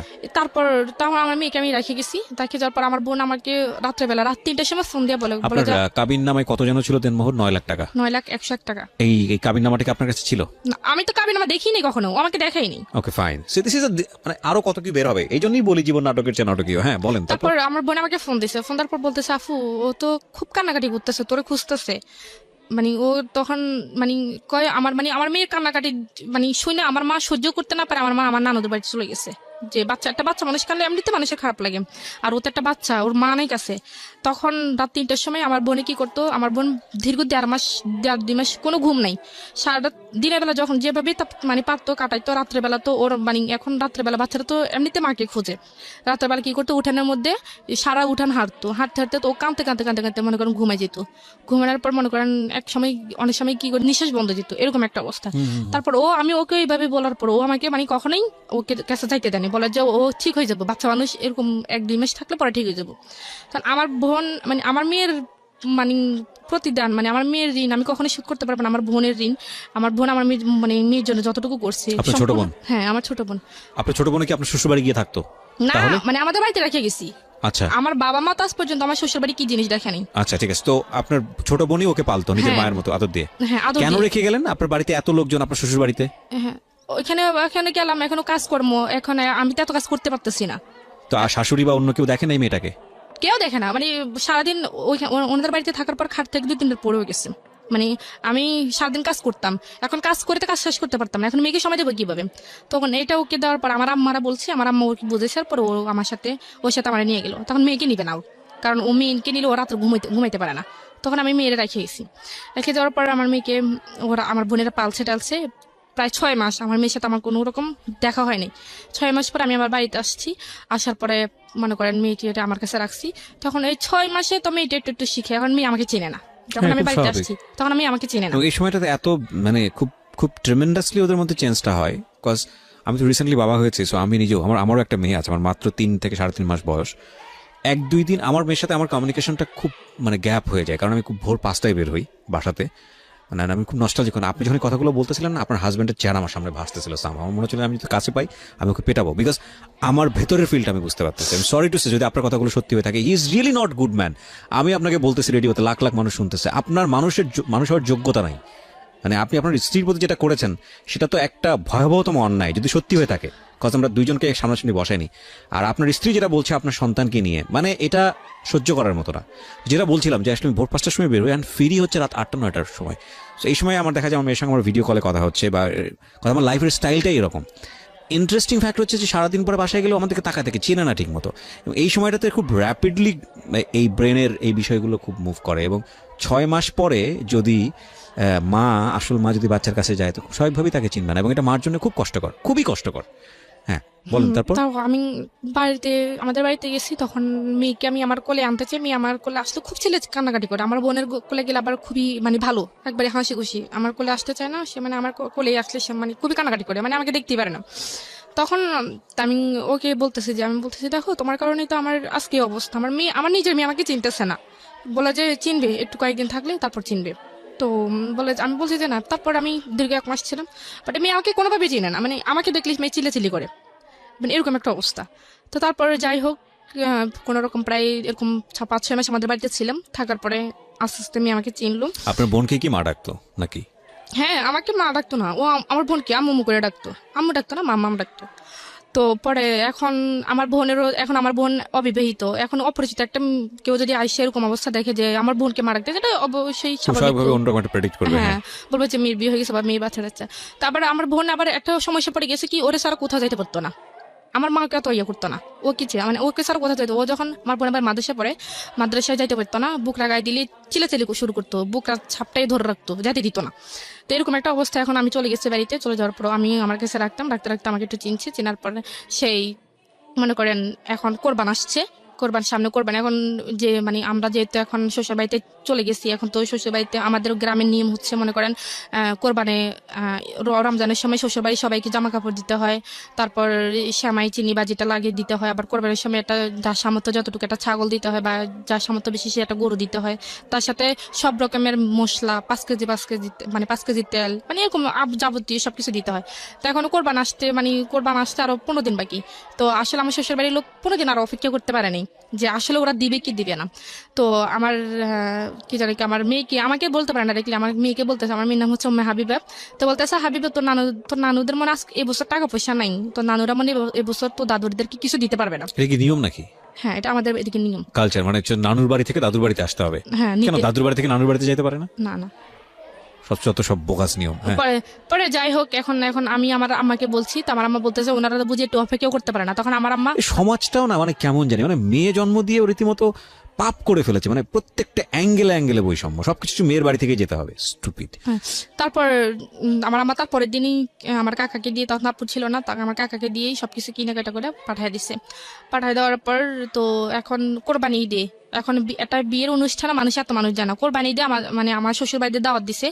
তো আমার শ্বশুর বাড়িতে বলতেছে আমরা শুধু আমাদের আত্মীয় স্বজন, আমরা কি একা একা যাবো নাকি, আমরা যদি যাই আমাদের আত্মীয় স্বজন কি বলবে। তো আমার আম্মা বললো যে ঠিক আছে, আপনাদের আত্মীয় স্বজন যেহেতু আছে, আপনারা দেখেন কয়জন হয়, তো আসেন। তো 180 জন হয়েছে আত্মীয় স্বজন আপনাদের বাড়িতে আসবে কোরবানির ঈদের দাওয়াত খেতে, 180 জন। তো আমার আম্মা তো এখন কি করবে, এখন মুখ বুঝে সব সহ্য করতে হবে। তো আমার আম্মা বলছে ঠিক আছে আসেন। তো আসার কথা বলছে, তারপরে মানে আমার আব্বু আম্মাকে কখনোই বলে নাই যে আপনারা আমাদের বাড়িতে গিয়া একটু দেখে আসেন, দাওয়াত তো দূরের কথা, মানে গিয়ে একটু দেখে আসেন, নিজের আসতে খাওয়ার জন্য। আসলে খাওয়ার মানুষ জন্য। সি সি সি সি। মানে প্রত্যেক মাসে একবার হইলেও ওনাদের বাড়িতে সবাই দাওয়াত পড়ে আমাদের বাড়িতে। তো যাই হোক, এখন তারপর কি হয়েছে এর মধ্যে মনে করে আমার বোন আবার একটা ছেলের সাথে রিলেশন করতো, এখনো হয়তো করে, আমি যে জানি না কি সত্যি কিনা। তো একটা ছেলের সাথে রিলেশন করতো, সেটা আবার সরি এটা বলতে ভুলে গেছি, আমার বোনকে যখন আমার হাজবেন্ড দেখছে বা রবিলে দেখছে, তখন সে আমাকে বলতেছে করি তো তোমাকে একটা কথা বলবো। তা আমি বলি কি কথা। তো বলে যে তোমার আগে যদি তোমার বোনকে দেখতাম না, আমি তোমার বোনকে বিয়ে করতাম। তো আপনার পায়ে জুতা ছিল না? তখন আসলে কি বলবো, আমি কি তুমি গেলে কি বলো, তো আমি এটা আপনারও কিন্তু ফল্ট, মানে আপনার পায়ে তখন জুতা থাকলে জুতা মেরে দেওয়া উচিত। আমি মনে করি হচ্ছে হলে, আমি সরি টু সে, আপনি যদি রিলিজনের জায়গা থেকে চিন্তা করেন তাহলে অফকোর্স এটা একটা অন্যায়, এবং আমি যেটা বলছি সেটা অবশ্যই পাপ। হ্যাঁ, তো কিন্তু সেটা কিন্তু যেই ছেলেটা রিলিজিয়াসটিক ওয়েতে চলে না, তাকে জুতা ট্রিটমেন্ট ছাড়া আসলে অন্য কোনো ট্রিটমেন্টে যাওয়ার কোনো সুযোগ নাই। হ্যাঁ, মানে আমি আসলে আজকে প্রেজেন্টারের বাইরে চলে যাচ্ছি, সরি ফর দিস। আমি ভবিষ্যতে আরো কি বলবো আমি জানি না, কারণ আপনার গল্পটা যেদিকে যাবে আই এম রিয়েলি মানে আউট অফ মাইন্ড অ্যাকচুয়ালি। তারপর সে মনে করে এখন একজন হাজবেন্ড কার জন্য সাজে, তার ওয়াইফের জন্যই তো, বা একজন ওয়াইফ তার কার জন্য সাজে, হাজবেন্ডের জন্য definitely, হ্যাঁ। হাজবেন্ডের জন্য। সে যখন কোনো শার্ট পরে বা কোনো প্যান্ট পরে বা একটু হাইটাই হয়ে বা একটু বাইরে হয়, তো তখন আমাকে মানে বলে ঋতু দেখো তো আমাকে ভালো লাগতেছে, বাইরে গেলে মেয়েরা আমাকে পছন্দ করবে, আমাকে ডিরেক্টলি এরকম বলে। এই লোকরে আপনি 3 মাস বাসায় থেকে পুষ্টি ইনজেকশন দিয়েছেন। হ্যাঁ, পরে আমি বললাম যে হ্যাঁ ভালোই তো লাগবে, তখন মানে কান্নাকাটি করতাম, কি কি বলবো। আর তখন একদিন মানে সে তখন বিভিন্ন মেয়েদের সাথে কথা বলা শুরু করে দেয়। আচ্ছা, হ্যাঁ, তখন সে বিভিন্ন ভঙ্গিতে মেয়েদের দিকে তাকায়। তা আমাদের বাড়িতে আমার চাচাতো বোন আছে, জ্যাঠাতো বোন আছে, তাদের সাথে বিভিন্ন রকমের, তো তারা আমাকে বলে যে আফু দুলাভাই এমন কেন, এরকম করে কেন। আমি বলছি থাক তোরা একটু দূরে থাকিস, তোরা কিছু বলিস না। তো সে আমাকে এরকম করে বলে যে তো একবার সে তার বন্ধুর বিয়ে, তো আমাদেরকে দাওয়াত দিয়েছে, তখন আমি শাড়িটি পরে বিয়েতে যেভাবে যায়, তো তার বন্ধুরা সবাই আসছে, আমরা একসাথে যাবো। তো তার এক বন্ধু বলতেছে ভাবি আপনাকে খুব সুন্দর লাগতেছে। আমাকে এই কথা কেন বলছে, সে আমাকে আর নিলই না ওইখানে। ছি। তো আমাকে সে বলে যে তোমাকে আর লোকে কেন সুন্দর বলবে। তা আমি বলছি তো তুমি যে নিজে শার্ট প্যান্ট পরে নিজে আমাকে বলে যে মেয়েরা তোমাকে লাইক করবে কিনা, তখন আমার কাছে খারাপ লাগে না? তখন আমি 100 বার বলতে পারবো আমি ছেলে, সেজন্য তুমি বলবা নাকি? Right. সে আমাকে এরকম করে বলে। আমি বলছি, ঠিক আছে আমি আর বলবো না। আপনি ছিলেন আপনি, হ্যাঁ। যদি এটা হয়ে থাকে ইনফ্যাক্ট। তো তারপরে কি হয়েছে, সে একবার তো আমার বোন একটা ছেলের সাথে রিলেশন করতো, সেই আমার বোনের রিলেশনটা আমি মানতে পারতেছে না, কারণ আমার বোন যে ছেলের সাথে রিলেশন করতো সে আরো একটু হাই কোয়ালিটি, মানে সে মনে করেন বিদেশে থেকে পড়াশোনা করে, তো সে আরো একটা হাই কোয়ালিটি। মানে সে চাইতেছে না যে আমার বোন আরো মানে তার চেয়ে একটু উপর লেভেলের একটা ছেলেকে মানে পছন্দ করুক বা সেটা কেউ মেনে নিক বা এরকম উপর লেভেলের কোনো ছেলে আমাদের বাড়ির জামাই হোক। Right. হ্যাঁ, তো তারপর আমার বোন যে ছেলের সাথে সম্পর্ক করতো সে ছেলে কি নাম্বারটা কিভাবে পাইছে, পাইয়া সে ছেলের সাথে আমার বোন আমার হাজবেন্ডে বলছে যে আপনি যে মেয়ের সাথে কথা বলেন আপনি জানেন তার বিয়ে হয়েছে, তার একটা বাচ্চা আছে, আমার মেয়েকে দেখাই দিতেছে। তখন বলছে সে বিশ্বাস করে না, তো বলছে ঠিক আছে আমি প্রমাণ চাই। তখন সেই কি করছে দেখাইছে, আনসার তো আমার মেয়েকে ওই ছেলের সামনে নিয়ে গেছে, নিয়ে আমার রবি এলো বলতেছে যে হাবিবা তোমার আম্মুর নাম কি, তোমার আঙ্কেলে গেছে বলো। তো সে আমার বোনের নাম বলে দিছে, কারণ আমার বোনকে সে চিনে।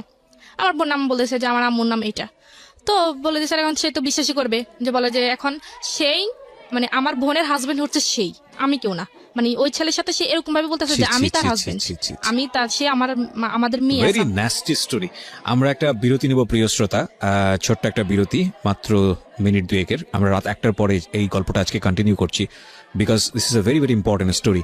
একটা মেসেজ মনে রাখবেন যে বৈবাহিক সম্পর্কটা অনেক বড় একটা সম্পর্ক। বিয়ের ব্যাপারটা সিদ্ধান্ত নেবার আগে যত বছরই প্রেম করেন না কেন, যাই কিছু হোক না কেন, আমি সবসময় এই ধরনের গল্পে একটা কথা বলেছি, এটা আমি জাস্ট গল্পের এক্সপিরিয়েন্সের জায়গা থেকে বলি। I am not a guru, I am not a advisor. আমি যেটা বুঝি, মানে এত গল্প শোনার পরে আমার যেটা মনে হয় যে বিয়ের সম্পর্কে শুধু লাভ এনাফ না, বিয়ের সম্পর্কে শুধু দুইটা পরিবারের অবস্থা এনাফ না। বিয়ের সম্পর্কে অবশ্যই দুটো মানুষের জায়গাটা থেকে কতটা যৌক্তিক, দুটো পরিবারের জায়গা থেকে কতটা রেশনাল, এবং প্রত্যেকটা জিনিস খুঁটিয়ে খুঁটিয়ে খুঁটিয়ে খুঁটিয়ে দেখা, এটা খুব খুব খুবই ইম্পর্টেন্ট। নইলে শুধু ইমোশন দিয়ে বিয়ে করলে, শুধু লাভ নিয়ে বিয়ে করলে, আমি বলছি না যে এক্সেপশন নাই, but exception is not example, exception is not the reality, হ্যাঁ, is not the scenery of the society. বেশিরভাগ সময়ই ইমোশনটা একটা স্টেজে গিয়ে ধ্বংস হয়ে যায়, এবং তারপরে শুরু হয় জীবনের সবচেয়ে ভয়াবহতম অধ্যায়। সেই অধ্যায় নিয়ে ফিরে আসছি ছোট্ট একটা বিরতির পর, ঠিক রাত 1টায়। জীবন গল্প। যে আপনার সঙ্গে আজকে অন্যতম একটা জীবন গল্প এখানে উপস্থাপন হচ্ছে। সে কোথায় ছিলাম ফোন কল, এবং সেই জীবন গল্পটা এখন কোথায় এসে দাঁড়িয়েছে। কথা না বাড়িয়ে আবারও ঋতুর কাছে ফিরতে চাই। বাই দ্য ওয়ে, আপনাদের সবাইকে যেটা বলবো যে জীবন গল্পের এই যে আমি ঢাকা এফএমে যে অনুষ্ঠানগুলো করছি, মাস 3 বয়স হতে চললো, এবং সিক্রেটসেরও রবিবার যেটা প্রচারিত হয় রাত 11টায়, সবচাইতে সারা জাগানো বেস্ট গল্পগুলো নিয়ে আমরা এবারের বইমেলায় নিয়ে এসেছি। জীবন গল্প এবং সিক্রেটস দুটো অনুষ্ঠান মিলিয়ে একটা বই বললেই হবে, ঢাকা এফএমে আর জে কিবরিয়ার বই, জীবন গল্প এবং সিক্রেটস নামে। আপনি 101 নম্বর স্টল থেকে এটা সংগ্রহ করতে পারবেন, বর্ণপ্রকাশের 101 নম্বর স্টল। মাঝে মাঝে আমি ওখানে যাই, আমার সঙ্গে দেখা হয়ে যেতে পারে। আর আরেকটা বিষয় সেটা হচ্ছে যে আপনি যদি ঘরে বসে বইটি সংগ্রহ করতে চান, আপনি আমাদেরকে ফোন দেবেন এই নাম্বারে 16297। আমি আবারও বলছি 16297। এই নাম্বারটি অফিস টাইমে খোলা থাকে, অর্থাৎ সকাল 10টা থেকে বিকেল 5টা পর্যন্ত। আর একটি নাম্বার 24 ঘন্টা খোলা থাকে, সেই নাম্বারটি হচ্ছে 09638771771। আরো একবার বলছি 09638771771। ঠিক আছে, বইটির আপনি অর্ডার দেবেন, বইটির দাম হচ্ছে 200 টাকা, আপনার ঘরে বইটি পৌঁছে যাবে। জি ঋতু, তারপর কি হলো? হ্যাঁ, তারপর ওই ছেলে তো বিশ্বাস করে ফেলছে। এখন ওই ছেলে আমার বোনের সাথে মনে করেন সম্পর্কে একটা বিচ্ছিন্ন অবস্থায়। তখন আমার বোন আমাকে, মানে ও কি বয়ফ্রেন্ড ছিল আপনার বোনের? হ্যাঁ আমার বোনের বয়ফ্রেন্ড ছিল। চিন্তা করুন অবস্থা। তারপর আমার বোন আমার কাছে বললো যে আফু এরকম এরকম দুলাবে এটা কি করলো। তখন আমি বললাম যে ঠিক আছে তুই ছেলের নাম্বারটা আমাকে দে, আমি সব বলতেছি। তখন আমি এই ছেলেকে মনে করো ছেলেকে ক্ষমাটা আমার চাইছি। তখন আমি বললাম যে উনি এরকমই, আপনি ওনার কথা বিশ্বাস করেন না। তারপর সেই আমার বোনের সম্পর্কটা কোনোভাবে টিকতে দিবে না। সে কি করছে মনে করেন, আমার বোনের যে ইমো আইডি ইউজ করতো, তো সেই ইমো আইডি সে হ্যাক করে ফেলছে। এখন আমার বোনের কাছে মেসেজ করবে, সে সবকিছু দেখে। তো আমার বোন হয়তো ওই ছেলের সাথে কিছু সিক্রেট কথা বলছে, সেইগুলো দেখছে, কিছু ফিক ফাটাইছে, সেগুলো দেখে ফেলছে। দেখে ফেলার ফলে সে আমার বোনকে ব্যাকলিং করতেছে যে তুমি এটা কি করতেছো, আমি তোমার আব্বু আমার কাছে সবকিছু বলে দেবো। তখন আমার বোন একটু ভয় পেয়ে গেছে, বলে যে ওই ছেলের সাথে নামে আমি তোমার মামলা দিব, যে নারী নির্যাতনের মামলা। কারণ তোমাদের যে মেসেজ তুমি পাঠাইছো এগুলো দেখে আমি দেখাই মামলা দিব, তোমার আব্বুর কাছে বলতেছি, তোমার আম্মার কাছে বলতেছি। তো আমার বোন ভয় পেয়ে গেছে, আর আমার বলছে। বলার পর আমি সাথে সাথে আমার শ্বশুর বাড়ি থেকে আমার বাপের বাড়িতে চলে আসছি। আসার পর আমি বলতেছি তুমি এসব কি করতেছো, তোমার বোন একটা অন্যায় কাজ করতেছে, এটা আমি বাধা দিতেছি, এটা তো আমি খারাপ কিছু করতেছি না। তখন কি করছে, সে আমার সবার সামনে এই মেসেজগুলো দেখাচ্ছে, সেগুলো আসলে দেখার প্রয়োজন পড়ে না। তারপর দেখেছি, তারপর ওর কারণে আমার বোনকে আমার মেজো জ্যাঠা খুব মারছে এই মেসেজগুলো দেখে। মানে অন্য এখন ওরা তো জানে গেছে একটা ছেলের সাথে রিলেশন আছে, এখন এগুলো দেখে ছেলের সাথে রিলেশন কেন, এগুলো দেখে খুব মারছে। এটা তো আরো খুব সুন্দর করে ওয়াইজলি এটাকে সমাধান করা যেতে পারতো, নিজের হ্যাঁ। ঘরের খবর চারদিকে জানাই দেওয়ার কোনো মানে তো নাই। মানে হতো না। তো তারপর কি করছে, সে কি করছে, তারপরে সে থামে নাই, সে বলতেছে তুমি যদি আমার কথা না শোনো তাহলে আমি কিন্তু ওই ছেলের নামে মামলা করে দিব, এমনকি আমি সবকিছু কথা বলে আচ্ছা, এই ফেলছি। অধিকারটা খাটাই কিভাবে আমি তো বুঝলাম না, মানে এটা তো অধিকার আমি জানি, এটা আমি এটা আমার বোনের সাথে হয়েছে। এখন আমার বোন আসলে ওই ছেলেকে হয়তো প্রচন্ড ভালোবাসে, সেই জন্য আসলে ও ক্ষতি চায় না, সেজন্য বলছে ঠিক আছে আপনি কি বলেন। এখন আমার বোন ওকে অফার করছে যে ওর সাথে ফিজিক্যাল রিলেশন করবে। দাঁড়ান 1 মিনিট, কাকে অফার করছে? আমার বোনকে। কি অফার করছে? ও আমার হাজবেন্ড। Are you sure? অবশ্যই, আমি একটা ভিডিও ছিল সেটা আমি নিজেও দেখছি। কিসের ভিডিও? এটা জাস্ট এমনিতেই মানে কিস টিস করছে আপনার বোনকে? হ্যাঁ, সে ভিডিওটা কে করছে? সেই করছে, করে আপনাকে দেখাইছে? আমাকে দেখাইছে। তখন আমাকে দেখা নাই, আমি ওই অবস্থায় আমি ওইখানে চলে গেছি। আচ্ছা, ঘটনাটা শুনি, কি হয়েছে? তখন সে আমার বোনকে বলছে, তো আমার বোন আসলে মানে রাজি হয়নি। রাজি হয়নি মানে ব্ল্যাকমেইল করছে যে তুমি যদি মানে এটা ইয়া করো, মানে মানে ওনার কথা না শুনে, রবিলের কথা যদি না শুনে তাহলে সেই ওই ছেলের নামে মামলা করে দিবে, মানে Okay. নারী নির্যাতনের মামলা করে দিবে, এমনকি সে তার সবকিছু ওকে আছে, শুধু একটা ফোন যাবে মামলা হয়ে যাবে, তাকে বাড়ি থেকে তার ফ্যামিলি সহ তাকে নিয়ে যাবে, এরকম একটা ইয়ে দেখাচ্ছে। সেখানে বসে আমার বোন তো মনে করেন এখন একটা দুটান অবস্থা হয়ে গেছে। তখন তো যা হওয়ার হয়েছে, তখন আমি হঠাৎ মানে কোন একটা কাজে আপনার আমাদের বোনকে অফার করেছে, আপনার বোন সেটা রাজি হচ্ছে? প্রথমে রাজি হয় নাই, সে আমার বোনকে অনেক ভয়টাই দেখাইছে। তো আমার বোন এটার জন্য খুব কাঁদছে আর সে আমার বোন মনে করেন একটু ঘটনা যখন ওর আমি বয়স দেখে কত ফেলছি, ছিল? ওর বয়স তখন 16 বছর। C this is another case, যেটা ওর ক্ষেত্রেও হয়েছে। যখন ওর বয়সটা ছিল 16 বছর, একইভাবে ব্ল্যাকমেইল করেছে। এই তখন- এই ছবলটা ঠিক ওর আপন বোনের ক্ষেত্রেও মেরেছে। হ্যাঁ, তো তারপর? তখন আমার বোন মানে এটা হওয়ার পর ও নিজের হাত টাত সব কেটে মনে করেন ইয়ে করে ফেলছে, মানে সুইসাইড করতে গেছে আমার বোনে। মানে বোনের সঙ্গে আপনার হাজবেন্ড এটা হয়েছে? হ্যাঁ, না হয় নাই, শুধু এমনিতে মানে যেটা হয় আর কি এমনি হয়েছে, আর এটা ও ভিডিও করছে। তো তখন আমি ওই অবস্থায় ওইখানে চলে ওদেরকে ওই অবস্থা দেখে ফেলছি, দেখে ফেলার পর ও আর তখন আমার বোনকে তো ছেড়ে দিছে, ছেড়ে দেওয়ার পর আমার বোন আমাকে জড়াই ধরে কাঁদতেছে, খুব কান্নাকাটি করে এসব কথা বলতেছে। তখন আমি যখন বলছি যে তুমি এসব কিছু করতেছো, আমি এক্ষুনি সবাইকে জানাই দিব, তখন ও আমাকে বলে যে তুই যদি বলস তো আমি বলবো যে তুই তোর বোনকে আমার কাছে দিয়ে গেছিস, ও আমাকে বলতেছে। তখন আমি তো এবার কি বলবো, এখানে আমার তো আর কিছু বলার নেই। আমি বলছি তুমি আমাকে এবার ব্ল্যাকমেল করতে পারো না, বলা যে অবশ্যই করবো, তুই যদি এটা কারোর কাছে প্রকাশ করতে চাস, আর তোর বোনের ভিডিও আছে সেটা আমি কি জানি নেটে ছেড়ে দিব, আর তুই যদি কোনো কিছু করতে চাস, কারোর কাছে বলতে চাস, তা আমি তোকে উল্টা ফাঁসিয়ে দিব। আপনাদের বাড়িতে হচ্ছে এসব? আমাদের বাড়িতে হয়েছে। তখন আমি কি, তখন আমার বোনে আমার আপনার বাবা কোথায় ছিল সেই সময়? আমার আম্মা আমার নানুদের বাড়িতে ছিল, আপনার বাবা মা? আমার আব্বা বাড়িতেও ছিল, দেশের বাড়ি ছিল, আর আম্মা নানুদের বাড়িতে ছিল। তখন আমিও বাড়িতে আপনার বড় ছিলাম। ভাইরা কোথায় ছিল? বড় ভাই বাইরে থাকে। দেশের বাইরে থাকে? মানে আপনাদের বাড়িতে আপনার দুই বোন ছাড়া আর কেউ নাই? না, আমার ছোট একটা ভাই আছে, ও হাবিজিতে পড়ে। তার মানে আপনাদের বাড়িতে শুধুমাত্র আপনারা দুইজন? হ্যাঁ, আর আর আপনার দাদু মেয়েটা? আছে, দাদু ধরেন আমাদের তো নতুন বাড়ি পুরান বাড়ি যেটা বলে, দাদুরা পুরাতন বাড়িতে থাকে আর আমরা নতুন বাড়িতে। তো দাদু কাজ টাজ করে চলে যায়, তো সবসময় থাকে না। ওকে, তারপর? তো তারপর এখন এসে আমাকে এরকম ব্ল্যাকমেল করছে, আমি আর কিছু বলতে পারি। তখন আমি আমার বোনের কাছে আমার বোনের পা ধরছি, আমি বলছি তুই ওর হয় আমার মানে আমার কি জানি ওর হয়, আমি তোর কাছে মাপ চাইতেছি, তুই ওরা মাপ করে দিস। বলে যে পরে ও কি করছে মনে করেন, ওই দিন আপনার হাত পা টাট কাটছে? কেটে লিছে, আপনার হাত টাট কেটে লিছে, কাইটে মনে করেন ও সুইসাইড করবে, এরকম বলে যে আমার জন্য এত সমস্যা। ওই ছেলে আবার জানে না। তারপর ও কি করছে, ও যেহেতু ওই মানে রবিউল দেখতেছে যে ওই ছেলের সাথে কথা বলা বন্ধ করে নাই, ওই ছেলে মানে রবিউল কি করছে, ওই ছেলের বাড়িতে গেছে, আমার আরেকটা দূর সম্পর্কে চাচাতো বোন নিয়ে গেছে, নিয়ে ওর আব্বা আম্মার কাছে আমার বোনের নামে বিচার দিয়ে আসছে যে আপনার ছেলে তো অমুক মেয়ের সাথে কথা বলে, ওনার একটা বাচ্চা আছে, ওনার স্বামী আছে, আপনার কেমন ছেলে একটা ম্যারিড মেয়ের সাথে কথা বলে। তখন ওই ছেলের বাপ মা তো মানে যেটা বুঝতে পারছি, আপনার বোনকে সে অনৈতিকভাবে পাওয়ার জন্য মোটামুটি ক্রেজি Blackmail হয়ে গেছে। করছে। হ্যাঁ, তারপর কি হয়েছে, এখন মনে করে সব মিলিয়ে তো খুবই সমস্যা হয়েছে। তখন আমি আমার ফ্যামিলিকে একটু ইঙ্গিত করছি, পুরোপুরি করিনি।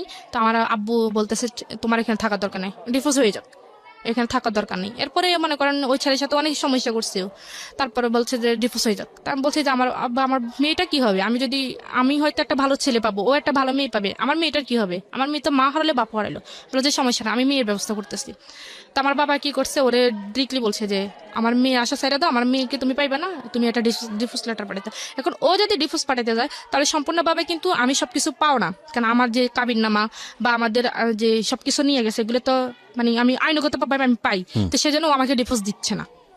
না না না, এটা তো আপনি, আচ্ছা এটা একটা ভুল ধারণা। আমি আজকের অনুষ্ঠানের মধ্যে বলে দিই, দেনমোহরের বিষয়টি যে কেউ যে কোনো পক্ষ থেকে ডিভোর্স দিলে পাবে। যদি মেয়েটাও ডিভোর্স দেয় তাহলেও পাবে, ছেলেটা ডিভোর্স দিলে তাও পাবে। কিন্তু আমরা একটা ভুল প্রেডিকশনের মধ্যে থাকি যে আমরা মনে করি যে মেয়েটা ডিভোর্স দিলে ছেলেটা এটা দিতে হয় না। এটা একটা সম্পূর্ণই ভুল ধারণা। এটা মেয়ের ন্যায্য অধিকার, এবং এটা যেই ডিভোর্স দেখ না কেন এটা মেয়ে পাবে। হ্যাঁ, এটা আজকের অনুষ্ঠানের পরে যদি কারো এই ধরনের একটা ভুল ধারণা থেকে থাকে তাহলে এই ধারণা থেকে বের হয়ে আসুন। আইনত এটা হচ্ছে, যদি ডিভোর্সটা মেয়ের পক্ষ থেকে হয়, মেয়ের দেনমোহর অবশ্যই পরিশোধ হতে হবে। সেটা ডিভোর্স মেয়ে দিলেও পাবে, এবং ছেলে দিলে তো কথাই নেই। হ্যাঁ বলেন। তারপর মনে করেন এরকম কিছু হয়েছে, এখন তারা আমাকে ডিভোর্স দিবে না। মানে এরকম আমাকে মনে করেন নানানভাবে টর্চার করতেছে, আমার গায়ে হাত তুলতেছে, খুব হাত তুলতেছে। একবার ওদের বাড়িতে, মানে তারপরে আমি যখন ওদের বাড়িতে গেছি তখন ও মানে পকেটে 200 টাকা রাখছে, এটা আমি জানি না। এখন ওর ভাইয়ের আছে, ওর একটা ভাই আছে, ও আবার একটু হাত লারে, মানে ছোট্ট টাইপের আর কি। মনে করেন 100-200 টাকা পাইলে এগুলো নিয়ে যায়। তো আমাদের রুমে, আমরা যে রুমে থাকি, রুমে পকেটের ভিতরে 200 টাকা রাখছে। রাখার পর এখন ধানের দিন আসছে, আমরা ধানটা নিয়ে সবাই বাইরে কাজে ব্যস্ত।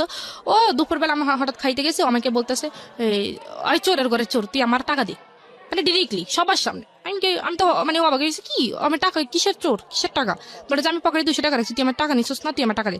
আমি বলছি খোদার কসম আমি টাকা নেই, আমি করার সেবে হাত দিয়ে রাখতে পারবো, আমি টাকা নিইনি।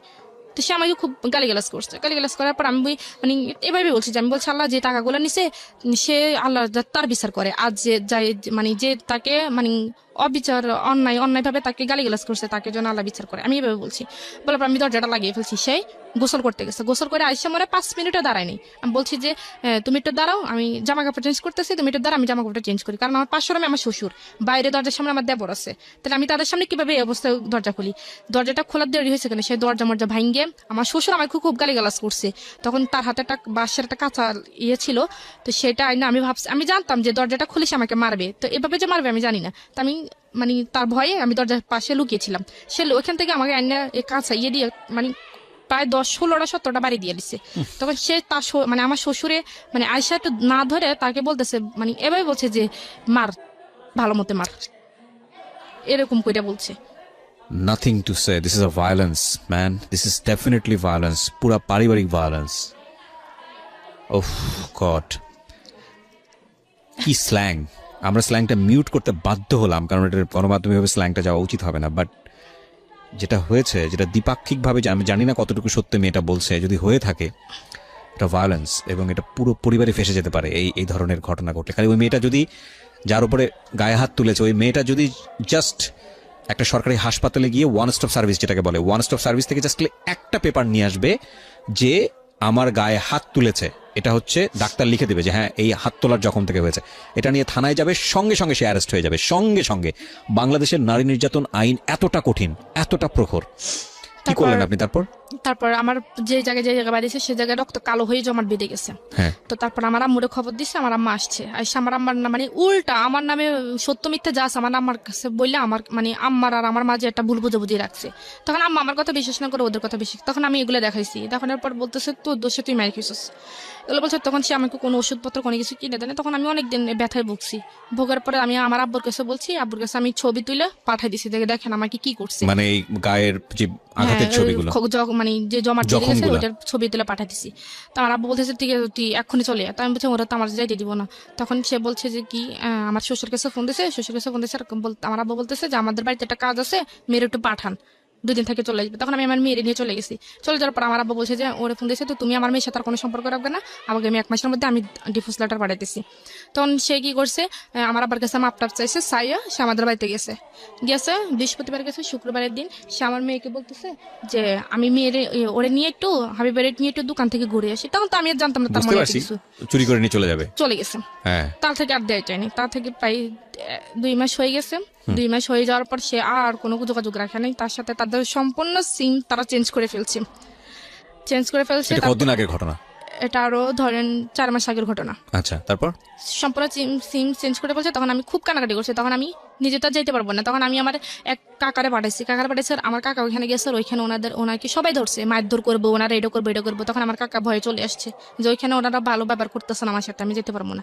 তখন আমার আব্বা বলছে যে ঠিক আছে এই বিয়ে এখানে তোর ভাগ্যে নাই, তোর মেয়ে যদি তোকে যদি তোর মেয়ে মা বলে মনে করে, তাহলে তোর মেয়ে তোর কাছে একদিন ফিরে আসবে, এটা মনে রেখে। তারপর আমার আব্বারা ওইখান থেকে কোডে করে ডিভোর্স লেটার পাঠিয়ে দিচ্ছে। তো ও নাকি রিসিভ করে না, ওইটা আবার কাজে অফিসে চলে গেছে। কতদিন আগে পাঠাইছে? 3 মাস আগে পাঠাইছে। 3 মাস আগে পাঠিয়েছে। ডিভোর্স লেটার এক পক্ষ থেকে পাঠানোর পরে 3 মাস 13 দিন অতিবাহিত হলে সেটা অ্যাক্টিভ হয়ে যায়। সো আপনার যদি 3 মাস 13 দিন অতিবাহিত হয়ে থাকে তাহলে অলরেডি ডিভোর্স হয়ে গেছে, যদি প্রসিডিংয়ে কোনো ঝামেলা না থাকে। আমি তার আগে আপনাকে একটা কথা বলতে চাই। একটা কথা হচ্ছে, মেয়েটাকে যে নিয়ে গেছে শুধুমাত্র জিঘাংসা থেকে, মেয়েটাকে তো লাভ করে না, সে তার ফ্যামিলির কেউই লাভ করে না, শুধুমাত্র রাগারাগির পর্যায়ে থেকে সে জিনিসটা সে নিয়ে করেছে। গেছে আমাকে কষ্ট দেওয়ার জন্য। আপনি স্টেপ নেননি কেন, লিগ্যাল কোনো স্টেপ নেননি কেন? আপনি ওকে ইজিলি ডিভোর্সটা কেন দিলেন? আমি ডিভোর্স দিয়েছি কারণ আমার বাবা তো সবকিছু জানে। না না, আপনি ডিভোর্স তো অবশ্যই দিবেন, কিন্তু আপনি কেন মামলা করেননি? মামলা করে আমার বাবা মামলা করতে চায়নি, কারণ মামলা করলে মনে করেন এখানে মানুষ হাসাহাসি হবে, সেজন্য মান সম্মানের দিকে তাকিয়ে আমার বাবা মামলা এটাই করে। সবচেয়ে বড় ভুল, এটাই সবচেয়ে বড় ভুল। আর কত হাসাহাসি অফ হবে বলেন? হাসাহাসি কি কম হয়েছে? ওর তো শাস্তি হওয়া উচিত ছিল। এত বড় শাস্তির পর আপনারা ছাড় দিয়ে দিলেন, এটা আপনাদের অনেক বড় একটা অপরাধ। আপনারা যা বলেছেন এখানে সেটা যদি সত্যি হয়ে থাকে একপাক্ষিক, আমি আবার বারবার বলছি, কারণ আমি হয়তো আপনার হাজবেন্ড এখানে সামনাসামনি থাকলে সে হয়তো তার বলার যুক্তি ছিল। যদি আপনি যা বলেছেন সবকিছু সত্যি হয়ে থাকে তাহলে আপনাদের অবশ্যই মামলা করা উচিত ছিল। আপনার সন্তানকে ফিরে পাওয়ার জন্য, আপনার সন্তানের বয়স কত? আমার 2.5 বছর। 2.5 বছর। আপনার সন্তানকে পাওয়ার আপনার লিগ্যাল রাইট আছে। আপনার সন্তানকে পাওয়ার জন্য আপনার মামলা করা উচিত। আপনি কেন, আমি আজকে সবাইকে রেডিওর মাধ্যমে বলছি, সবার প্রতি রেসপেক্ট রেখে বলছি, যদি এইরকম নির্যাতনের শিকার কেউ হন, যদি, তাহলে আপনারা যেটা করবেন সেটা হচ্ছে কন্টিনিউয়াসলি, যদি এরকম নির্যাতন হয়ে যায়, যদি মনে করেন যে না সংসারটা আসলেই হবে না, সম্ভব না, তাহলে নইলে এই ধরনের স্টেপে যাওয়া উচিত হবে না। কারণ এটা অনেক সময় হিতে বিপরীত হতে পারে। যে আপনি যদি মনে করেন যে সংসারটা আসলে হবে না এবং আপনি বঞ্চিত হচ্ছেন, একটা ডিসিশন যদি আপনি নিয়েই ফেলেন, সরকার কিন্তু প্রুফ ছাড়া, আইন কিন্তু প্রুফ ছাড়া এক কলমও নড়ে না। এইরকম নির্যাতন হলে অবশ্যই আপনার ডাক্তারের কাছে গিয়ে একটা প্রুফ নিয়ে আসা উচিত যে আপনার উপর নির্যাতন হয়েছিল। জীবনের কোনো একটা পর্যায়ে গিয়ে, যে কোনো একটা সময় গিয়ে আপনি অ্যাকশনে যেতে পারবেন। সুতরাং আপনি অনেক বড় ধরনের ভুল করেছেন আমি বলবো। আপনি আজকে মন খুলে কথা বলার জন্য এখানে এসেছেন, কারণ আপনি হয়তো কাউকে সলিউশন দিতে আসেননি, বা আপনার জীবন গল্প শুনে কে কোন লেসন পেলো সেটার জন্য আপনি এখানে আসেননি। আপনার মেয়েটা কি অবস্থায় আছে সেটাও আপনি জানেন না। তারপরেও আমি আপনাকে একটা প্রশ্ন করব, সেটা হচ্ছে, কি মনে হয় আরো আগে যদি চলে আসতেন তাহলে জীবনটা আরো সুন্দর হতো না? এখন এটাই মনে হয় যে তখন যদি, তো আমার বারবার এটাই মনে হয় যে যখন প্রথম ফিজিক্যাল রিলেশন হয়েছে তখন যদি আমি আমার মনটাকে চেঞ্জ না করে তখন যদি আমি চলে আসতাম, কারণ আমার exactly that is the point, that is the lesson of the story. বাংলাদেশের সামাজিক প্রেক্ষাপটে অনেক মেয়েই আছেন, এবং আমাদের সামাজিকতার লেসনটাই এটা, যারা শারীরিক সম্পর্কটাকে এত বড় কিছু মনে করে পুরো জীবনটাকে বলি দিয়ে দেন। That is absolutely wrong, absolutely wrong. এবং আমি আবারও বলতেছি, এটা 100% রং। আমরা এই আইএমএ জাহিলিয়া যুগে বসবাস করি না। একটা শারীরিক সম্পর্কের জন্য পুরো জীবনটা শেষ হয়ে যায় না। Please be remember this. ওর মুখ থেকে এটা বের হয়েছে, আমি এটার জন্য ওয়েট করতেছিলাম যে কথাটা ও বলুক। যদি ও ওই সময়টা চলে আসতো তাহলে ওর জীবনটা আজকে অন্য জায়গায় থাকতে পারতো। আপনি লেখাপড়ার পরবর্তীতে কন্টিনিউ করেননি, রাইট? করতে দেয়নি আমাকে। এখন কি অবস্থা? পড়াশোনা করবেন? ভবিষ্যৎ পরিকল্পনা আছে কোনো কিছু? এখন এরকম অবস্থায় এরকম পরিকল্পনা আছে, কারণ আমার বাবা তো আমাকে পুরো সাপোর্ট দিতেছে, বলতেছে যে তুমি যা হয়েছে তুমি ভুলে যাও, যেটা এটা তোমার জীবনে একটা অ্যাক্সিডেন্ট। কিন্তু আমি ভুলতে পারতাম, যদি আমার একটা মেয়ে না থাকতো তাহলে আমি অবশ্যই বলতে পারতাম। কিন্তু আমি আমার মেয়েটাকে খুব মিস করি, যে মাঝে মাঝে তার নাম্বারে ফোন দিই যে মেয়ের সাথে কথা বলার জন্য, কিন্তু তার নাম্বার কোনোভাবেই আমি অফেন পাই না। খুব কঠিন। আমি আপনাকে একটা কথা বলি ঋতু, এর পরের পরিস্থিতি হয়তো বা আরো কঠিন হবে। তাওয়াক্কাল তো আল্লাহ, আল্লাহ সবার ভালো চান, হয়তো কঠিন হবে না। আমি যদি কঠিন হয়, এমন হতে পারে আপনার পরিবার থেকে আপনি হয়তো নেগলেক্টের শিকার হবেন। আল্লাহ না করুক, আপনার বাবা হয়তো আপনার খুব খুব ভালো, হ্যাঁ, হয়তো আশীর্বাদ হিসেবে এসছে। তারপরেও দেখবেন যে একটু এদিক ওদিক হলে হয়তো অন্যরকম কোনো কথা বলবেন, নিজের কাছে সহ্য করতে পারবেন না। সুতরাং আমি আপনাকে বলবো পড়াশোনাটা কন্টিনিউ করেন। আপনার বয়স কত এখন? এই তো 19 চলতেছে। 19 চলতেছে। আপনি এসএসসি পাস করেছেন, রেজাল্ট কি ছিল? 4.33। আপনার আবার নতুন করে শুরু করার বয়স আছে, এবং আপনি খুব ইজিলি সেটা শুরু করতে পারবেন। শুরু করেন, তারপরে নিজের পায়ে দাঁড়ান, একদিন এইসব প্রতিকূলতার বিরুদ্ধে কথা বলতে পারবেন। যদি নিজের পায়ে না দাঁড়ান, সারা জীবনে আপনি বোঝা হয়ে থাকবেন, সেটা আরো বেশি কষ্টকর। এখন ডিভোর্স পাঠানোর পর বিভিন্ন জায়গা থেকে আমার জন্য বিয়ের জন্য আসছে আমার বাবা। আবার নো, আমি অবশ্যই আপনার ফ্যামিলিকে বলবো নট নাও প্লিজ। তখন বিয়ে শাদী এখনই দিয়েন না। আমি রিজেক্ট করছি, আমি যে আমার জীবনে বিয়ে একটা হয়ে গেছে, কারণ আমার যেটা না, আপনি এটাও ডিসাইড করেন না। বিয়ে একটা ভবিষ্যতে, এটা ঠিক আছে, এটা নিয়তির উপর ছাড়েন। বিয়ে আপনি করবেন, আপনার বিয়ে করার জন্য যথেষ্ট বয়স আছে, কিন্তু লেখাপড়া করেন, নিজের পায়ে নিজে দাঁড়ান, অর্থ রোজগার করেন, তারপর একটা সিদ্ধান্ত নেন। তার আগ পর্যন্ত সিদ্ধান্ত নিন না, নইলে এর চেয়ে ভয়াবহ ঘটনা যে ভবিষ্যতে ঘটবে না তার কোনো গ্যারান্টি আছে? আপনার বাবা মাকে এটা বোঝান। আজকের এই অনুষ্ঠানটা তাদেরকে শুনতে বলবেন। আমি আপনাদেরকে রিকোয়েস্ট করছি, প্লিজ আপনার মেয়েকে আপনি স্বাবলম্বী না করে তাকে বিয়ে দিয়েন না। আপনার মেয়েকে অবশ্যই লেখাপড়া করান এবং তার নিজের পায়ে দাঁড়ানোর মতো সক্ষমতা অর্জন করার পরে তাকে বিয়ে দেন। ও দেখতে শুনতে মাশাআল্লাহ ভালো আছে, ওর বয়স অনেক অল্প, এখনই বিয়ে দেন না, কারণ এর চেয়েও ভয়াবহ ঘটনা কিন্তু ওর সেকেন্ড লাইফে ঘটতে পারে। সো প্লিজ এখনই বিয়ে দেন না। আমরা আজকের এই অনুষ্ঠানটা শেষ করতে চাই শুধু একটা কথাই বলে, দুই তিনটা জায়গায় অনেক বড় ধরনের গলদ আছে। একটা হচ্ছে যে এই যেই ছেলেটার কথা আজকে এখানে এসছে রবিউল, তার মতো মানুষ আমাদের সমাজে ভরপুর, অনেক আছে অনেক আছে অনেক আছে। আমরা সব রবিউলকে সংশোধন করতে পারবো না, কিন্তু রবিউলরা যদি আমাদের জীবনে আসে তাহলে আমাদের কি করা উচিত, সেই জায়গাটায় অনেক বড় একটা শিক্ষা আছে, বিশেষ করে মেয়েদের ক্ষেত্রে। একটা শারীরিক সম্পর্ক পুরো জীবনটা শেষ হয়ে যায়, এটা যারা মনে করে তারা বোকার স্বর্গে বসবাস করে। এই ধরনের সেন্স নিয়ে যদি কেউ আপনি আপনার জীবনটাকে বলি দিয়ে থাকেন, তাহলে এর চেয়েও ভয়াবহ রকমের শিকারের হতে পারেন। শুধু এটাই মনে রাখবেন আজকের এই জীবন গল্প থেকে। আমরা শেষ করছি প্রিয় শ্রোতা। আজ